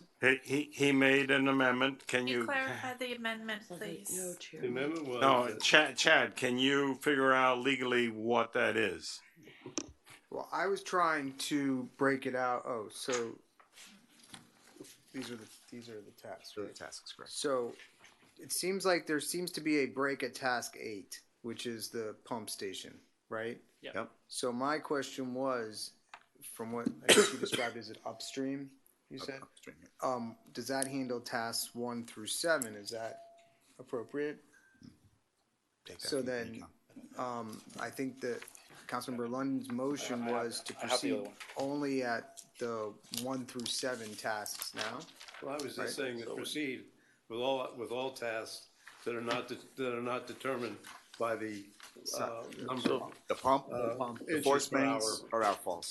Those are the 3 things you're talking about. Yeah. The pump, the force main, and outfalls. No, I'm just saying, just phrase it that way, and everything that is not determined by, the size of the capacity. Anything associated with those 3, to, I commit to move come the back load. within 60 days. Yeah, he doesn't want that any of those change that you have to redesign something. We don't want to go back and pay more money to redesign something. Can I ask another question? The not to exceed price. I want to make sure this is clear because in our industry, not to exceed can mean many different things. So there's a not to exceed where they will charge hourly, and when they hit that, they shut the books and said, okay, if you want us to continue, you have to pay more. No, not I want to make sure that's not the case. I want to make sure that when they do hit the maximum, they must now finish the project.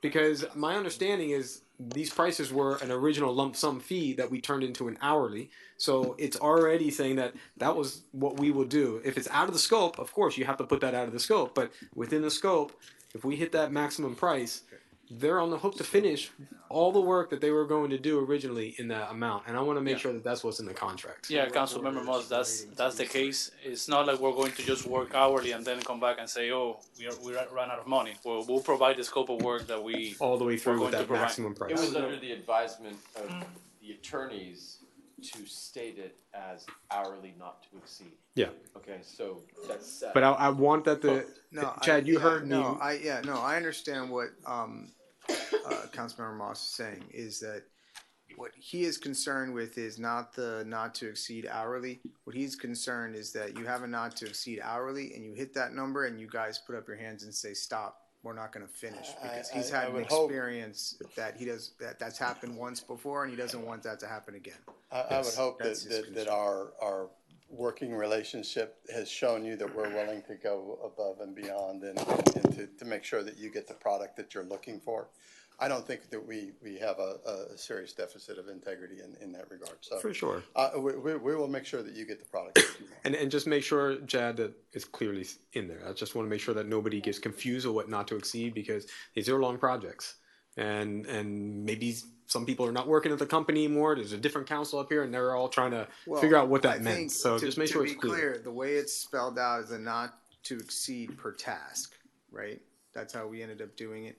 And it's a not to exceed per task, and each task has a number. Okay. But it has deliverables for each task. too, Correct. That they owe us. There's Correct. deliverables. There's that they do. deliverables per each task. Okay. So. Just want to make sure. All right. They have to Yeah. deliver those deliverables. Glad you bring it up because of Black and Veatch, because when they said they're not to exceed, like they said, okay, when they're done, they're not gonna ask us for more money. These people are not gonna do that. Yeah, but I didn't bring it up because of them. But yeah, okay, it was in my All own right. industry. So we have a resolution. One real question. You may.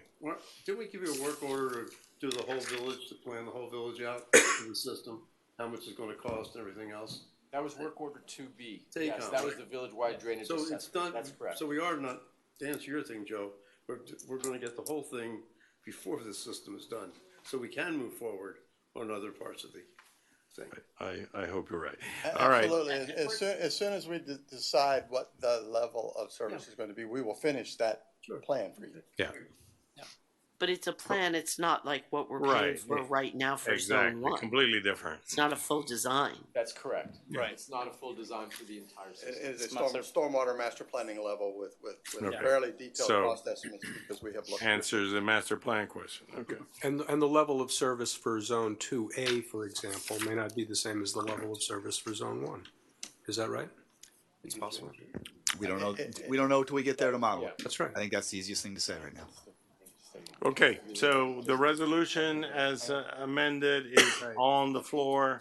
And the So- amendment, So the amendment was that, to adopt the resolution as amended, that the manager is authorized to issue a work order, except for any items relating to the pump size, force mains, and outfalls. And the manager is committed to come back before the council. 60 days. Workshop? In whatever form. I mean, Come it- back it- before it the has to be a council in quick- 60 days, Yeah, come whether back to it's a council. workshop Okay. or All right. Not at a council meeting. a workshop. Yeah, Everybody understand what we're voting on? Yep. Because it's so important, Madam Clerk, call the roll. Councilmember London, Yes. Vice Mayor McCormick, Yes. Councilmember Moss, Yes. Councilmember Sardinius. Yes. Councilmember Vasquez. Yes. Mayor Roscoe, Yes. Councilmember Kaplan. Yes. Motion passes. Okay, let's take a quick bathroom break and we'll finish the agenda.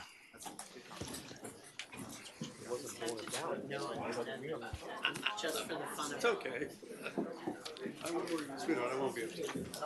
No, but I wanted to do it anyway. Like a couple weeks ago, 2 weeks ago.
was standing room only. And then the suggestion for you, sir, is since you organized such a good meeting, if you want to have the house stay, make wine, but only at the end of the meeting. It's an alternative. Gentlemen, I have a conference call at this hour, otherwise I would gladly stay and show support. Join us tomorrow night. We've got the Corps of Engineers open house. Pardon me? Join us tomorrow night, Corps of Engineers open house. What time? 6 o'clock.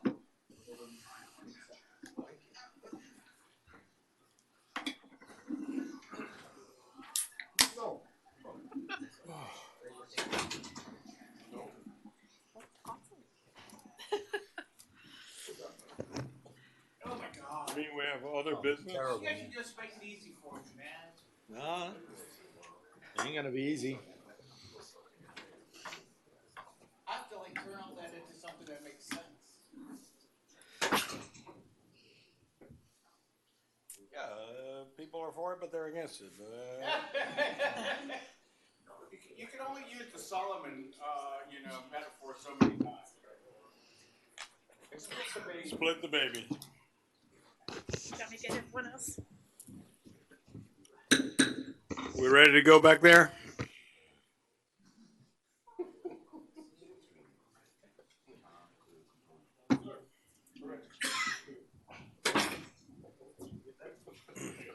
Madam Clerk, do we have a quorum? Yes. Now we do. Yes, we do. The next item, Mr. Mayor, is a resolution of the Village Council of the Village of Key Biscayne, Florida, authorizing the village manager to issue a work order to the Tamara Peacock Company Architects of Florida, Inc. to provide professional design services for the building department customer service improvements project in an amount not to exceed $68,000 and providing for an effective date. Move. Second. Thank you. The item is before us. Discussion. You want to take a shot at it? Sure. Okay. Good evening, Jeremy Karras-Gauger, Director. Be sweet and short. Building Zoning Planning. So this is the second time you've seen this. You asked us to sharpen our pencils, go back and look particularly at. We never asked the to see engine. something twice. Come on. You must have made a mistake. 16 times. You're right. It's not twice. It's 3 times. So we did talk to the architecture team, and they actually found a new engineering team to collaborate with, which cut costs considerably. I hope this is more in line with what you had in mind. We've done a detailed analysis about the breakdown between what can be funded from the building fund versus the general fund as well. So I think we have everything lined up appropriately. If questions to the director. What was the original bid last time? I'd have to pull it up, but it was 95,000. There's an apples to apples comparison too, because that included some services that were optional. So it was 95,000 total. Yeah, it was 95,000 total. What do you think, Brett? I think it's fine. Seems reasonable. Yeah, because they have a lot of the wellness and stuff in there, and there's a lot of extra things, so it seems reasonable. It's on roughly a $500,000 construction budget, more or less.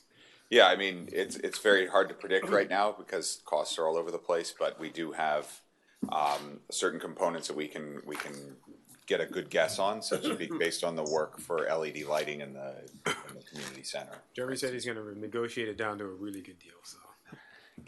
All right. Any further discussion on resolution 10E? Seeing none, all those in favor say aye. Aye.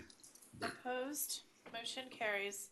The next item is a capital project authorizing resolution of the Village Council of the Village of Key Biscayne, Florida, approving the purchase of a CAT TH255C telehandler from Kelly Tractor Company in an amount not to exceed $128,000. $15, declaring the existing telehandler as surplus property, authorizing the sale or disposition of surplus property, providing for implementation, and providing for an effective date. Move. Second. Okay, the items before us. Any questions? Have we looked at the cost of running a thing with an operator when we need it? We did. before, when we first brought it to council, we had looked at the leasing option for the equipment that we actually use. And that one was in the memo, which came out to about $88,000. The option to rent it on a short-term rental was also looked at, and we reached out to the two vendors that currently provide that service, and that would be United Rentals. And unfortunately, that company does not have the equipment that we want. They only do forklifts. So we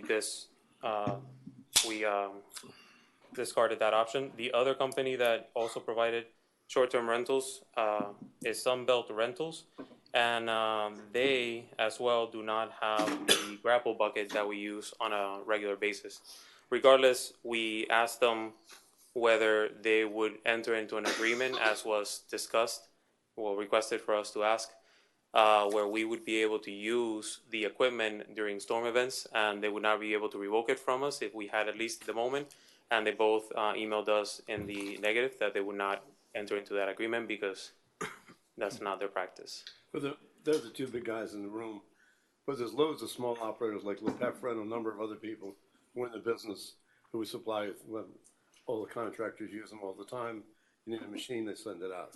And I understand why you would look at the big guys, but so you really haven't looked at any of the smaller guys in this business. Now, when I say small, I don't mean the one piece of equipment. I mean small. United is huge. I'm talking about guys who have 20, 30 pieces of equipment, that's all. We looked at the ones that were responsive. Yeah, well, the Because reason we did email more than just two, but Yeah, the ones that people were need to look responsive at are the your ones. request for proposal. Yeah. You have to go to them.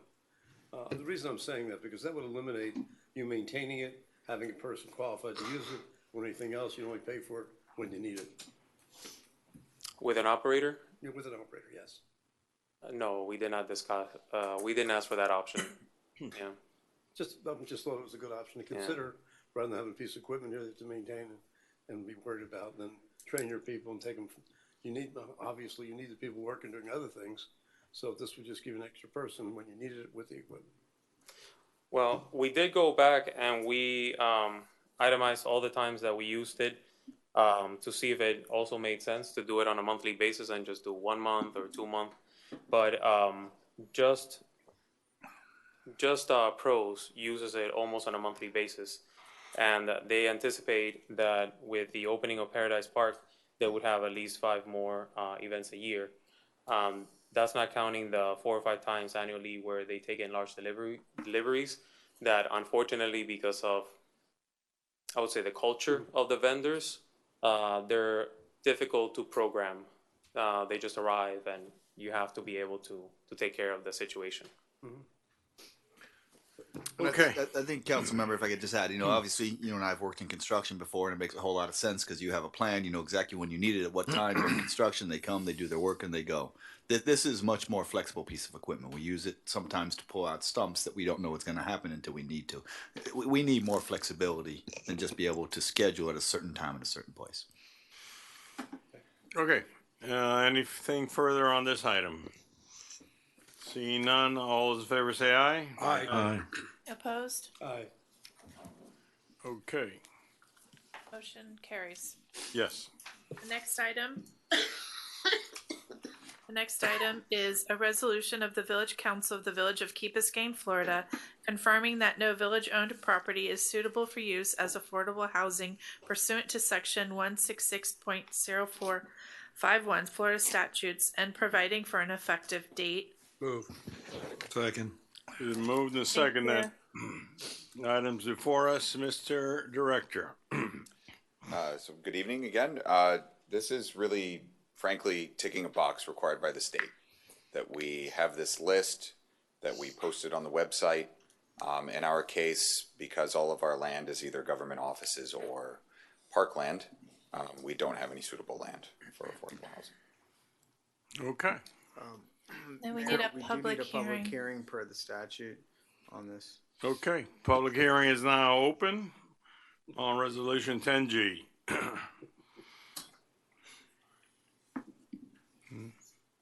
Seeing no one come forward, public hearing is now closed. And we still haven't found any affordable housing, so call the roll. The roll? Sure. Councilmember Vasquez? Yes. Mayor Roscoe? Yes. Councilmember Kaplan? Yes. Councilmember London? Yes. Vice Mayor McCormick? Yes. Councilmember Moss? Yes. Councilmember Sardinius? Yes. Motion passes. Okay, 10B. 10D. A resolution of the Village Council of the Village of Key Biscayne, Florida, selecting various catering contractors for the community center senior luncheons and village catering services pursuant to request for proposal RFP 2023-18, providing for authorization and providing for an effective date. Moved. Second. Thank you. Okay, the items before us, what are we doing? Good evening, Mayor. With the frequency and cost of our senior lunches increasing over time, we figured it was about time we take this out to bid, so we did. On August, we released the bid. We received 4 proposals. The evaluation committee met with the 4 proposals and then recommended to the village manager that we select all 4 and use them on a rotating basis. The manager concurred, and that's what we're recommending to you tonight. I think what this is, Mr. Mayor, is as you all have asked us routinely over time, make sure we review, take a look at how we're contracting, and we found a better way to do this, which is to actually go into contract with these guys and have a greater pool. And I think we do it more efficiently, more effective when we have a good relationship with these contractors. Okay, so it's a miscellaneous contract, you have a pool, and based on what you need, you can pick from those 4 and get the best price and best quality. And not just us now. The other night at the State of the Village, we could have used this contract. Yes, it's for the entire village. So instead of one company is really adept at doing post-emergency meals. So it's not for seniors like Ed all by themselves. That's not the only purpose. Like the that's not the only purpose. Okay. But by doing this, we have access to these 4 vendors for all different types. And like I said, some specialize with post-emergency meals, which we hopefully won't need, but it's nice to know we'll have somebody contracted if we do. Prices are set and we can budget off it. This might be how you can finally get Ed to one of those lunches. Is Domino's on the list? No, unfortunately, we had to say no to them. They came in too expensive. All right. We're getting punchy here. All those in favor of this item say aye. Aye. Opposed? Motion carries. Thank you. All right. The next item is public comments, but I don't see the person. Can we eliminate that? We usually don't have anybody I was going to ask at this talk hour. about that. Yep, it's your will. There's no state requirement to have 2 public hearing sections. Yeah, we had one council member who really felt like we needed it. I think people are used to it at the top of the meeting. I'll make that motion to eliminate this second public comments from our agenda. We just do it by consensus. Is that? Yeah. I'll second that. No. Do we have consensus? Consensus. Consensus? Okay. I put one thing on there that I want to get your buy-in on. We're doing this work on the building and permitting department, and usually I get good reviews from people. I ask people constantly about the work that they've done on the key, and but every once in a while I do get somebody that says, no, I didn't have a good experience, boom, boom, boom, boom. So why not, let's do a survey, an anonymous survey, so that the people aren't worried about retribution, because I hear that also all the time. So, oh no, I don't tell them that I said something, because so if I have consensus from the group, and this would come out of that building fund, so it's not really coming out of general fund, if we could have the manager prepare and bring us back a survey so that we can approve and check out how well we're doing. Joe? Yes. How far back would you go? In other words, you issue, when back, Okay. say we issued 1,000 permits or whatever it is. What do you think? 12 months or? I don't know. Jeremy, How many permits do we put out in, building permits, say, in the I mean, we churn out thousands per year because it includes everything and how from many air duplicates conditioners. different, same people? In other words, some people get 5, 10 permits a year. Yeah, so 800 individuals, 700 individuals? we have some frequent flyers for sure. So, Joe, you would take, in the, There's a definite population of 500 people over the last year. okay, fine. Yeah. Okay. Sound good? Just make sure in your survey we can decipher who are. It's our people- survey. So. Yeah. Okay. Our survey. Make sure that we can separate people who use it frequently, like contractors, architects, versus homeowners that have no idea. Because what I always see is that I get someone coming to me complaining about what a horrible experience this was because they have no idea about the process, which we can fix that.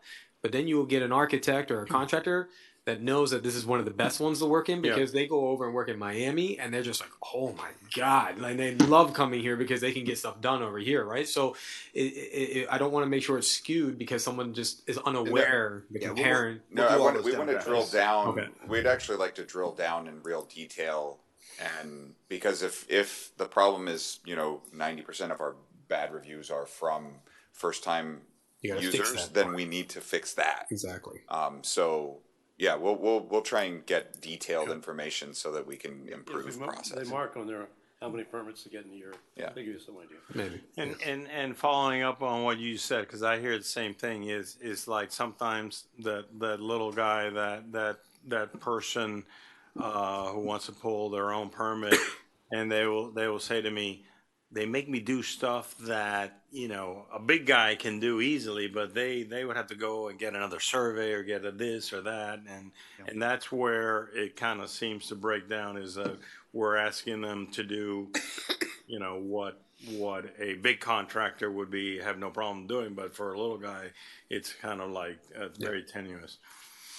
Okay. Is that clear? Mm-hmm. How much time you need for that? Look, we want to make it good. So we're not survey experts. So let us get someone who is a survey expert. Yeah, actually, and I thought about it as I saw Todd is putting out a survey, so it occurred to me. Yeah. Yeah, this is pretty technical. I mean, obviously, this is more than just how do you feel about something, right? I mean, this is something we really need to go into detail. Let us look at it. This is going to take a few months. It's not going to come back in a month or so. But yeah, give 90 days to give us a rough draft. Give us 120 days. 110. Okay, then we'll report it at the council meeting after that. How's that?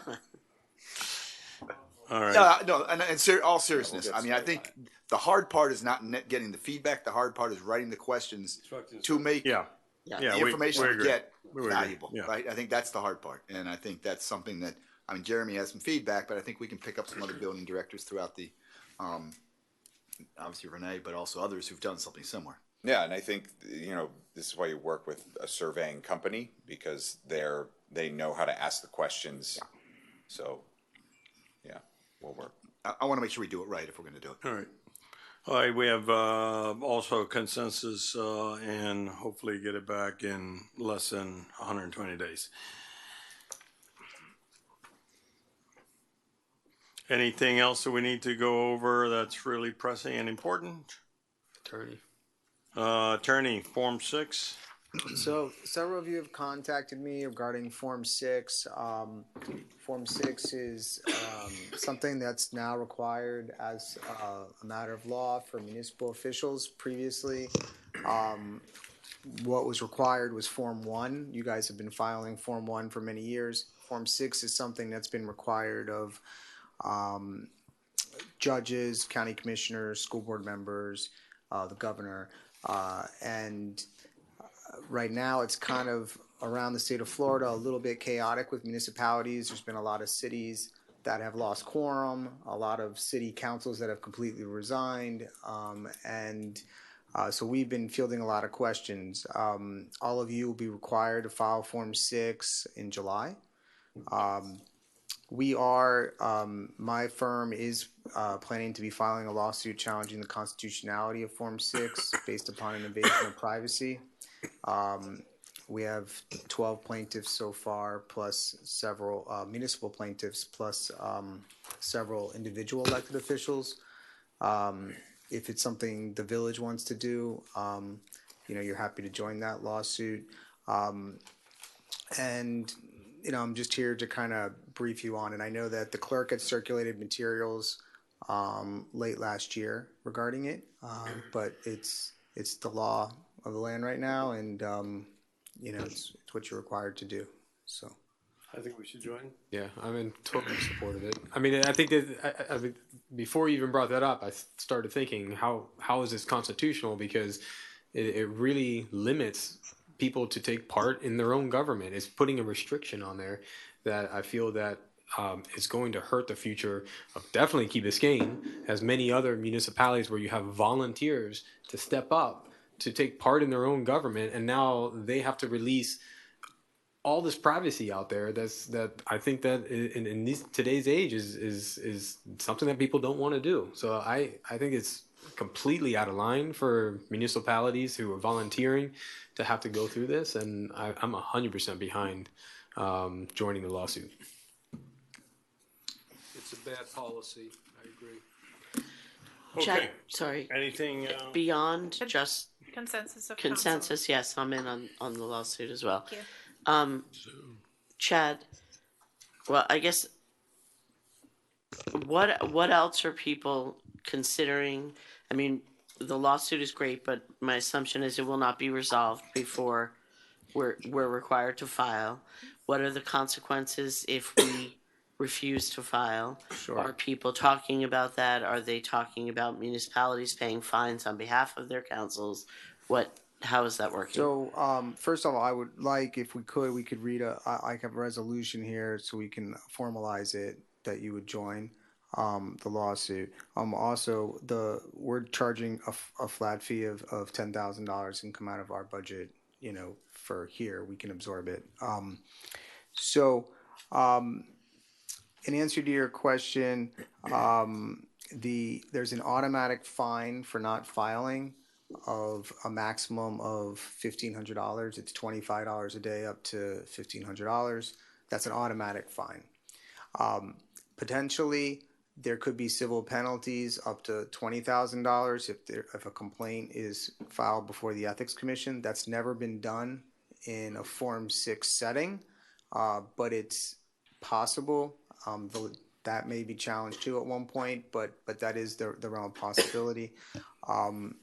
There are cities that are considering paying for fines for individual officials that don't want to file, and that is something that cities are considering. Because as I said before, there are cities that are losing quorum. Like there are small cities where, and the clerk has a list. She has a spreadsheet. The Clerks Association has it of cities across the state of Florida. I mean, it's especially on the West Coast where they're trying to keep their council members from resigning. So there are cities that are proposing to even pay those fines so those people don't have to file and feel like their privacy has been invaded.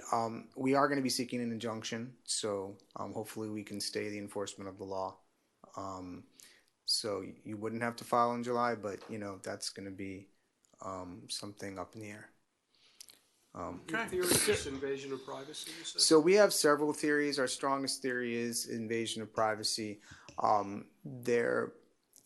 State of Florida has one of the strongest rights to privacy in the Florida Constitution. There was a challenge to these laws in the 70s prior to the right to privacy constitutional amendment in 1980. We do think that there needs to be a compelling state interest because it's a fundamental right, and we do think that making individuals state specifically, for example, your net worth, is not the least restrictive means. We've done research, and we're not aware of any other state that requires such restrictions. The purpose of the law was to implement the Florida Constitution, was to require fair and full financial disclosures. to curb, obviously, abuse. But whether somebody knows that you are worth, $100,000, or whether or not they know you have a worth over 100, it's irrelevant to curbing abuse. Also, the $1,000 has not been raised. You have to list assets of $1,000. It's very, it seems that should be looked at. And there's other arguments too. We've looked at vagueness. We looked at overbreadth. We looked at due process claims. There's a variety of claims, but ultimately we've kind of settled on the right to privacy being our strongest claim. So, notwithstanding public official status, it's a different standard. Right. Correct. Correct. Okay. Mr. Mayor, before we close, I'd just like to make one statement. I'd just like, if I could just read the you wanna read resolution the title, resolution, and just okay. so we can have it formalized. It'd be a resolution of the village authorizing participation in the lawsuit seeking a declaration of section 1123144 that require municipal elected officials to file a Form 6 financial disclosure form to be unconstitutional and invalid. And providing for an effective date. And obviously this is timely because we're filing this, so. Okay, so the consensus is yes to everybody? Okay. You can take a vote, or is this a Are we- consensus? I would prefer, because I want to A attach vote? this to the lawsuit with all the other. Sounds to me like it's. Let's take a vote. I make a motion. Second. All those in favor? Aye. Opposed? Motion carries. Paying the fines, is that motion? So, no, I think that's a separate conversation, but I'm happy to have that now, or do we want to wait and see what happens with their injunction? I think you can wait. Yeah, I mean, there's going to be a lot moving on this. I think that let's see what happens. Hopefully, we will prevail in the lawsuit. Hopefully we'll provoke change with the legislature. I mean, I think they realize the pendulum might have swung a little too far here. Swang? Swing? Is it? Swing? Is Swing? that- Swing? Swang? It's swang. It's Swung? Sounds like Swung? part of Frank's earlier Swung? discussion. Swung too far? Anyways, I would suggest we have time for that, Vice Mayor, unless you want to move. So. All right. May I have a motion to adjourn? Move. Second. Second, and all those in favor say aye.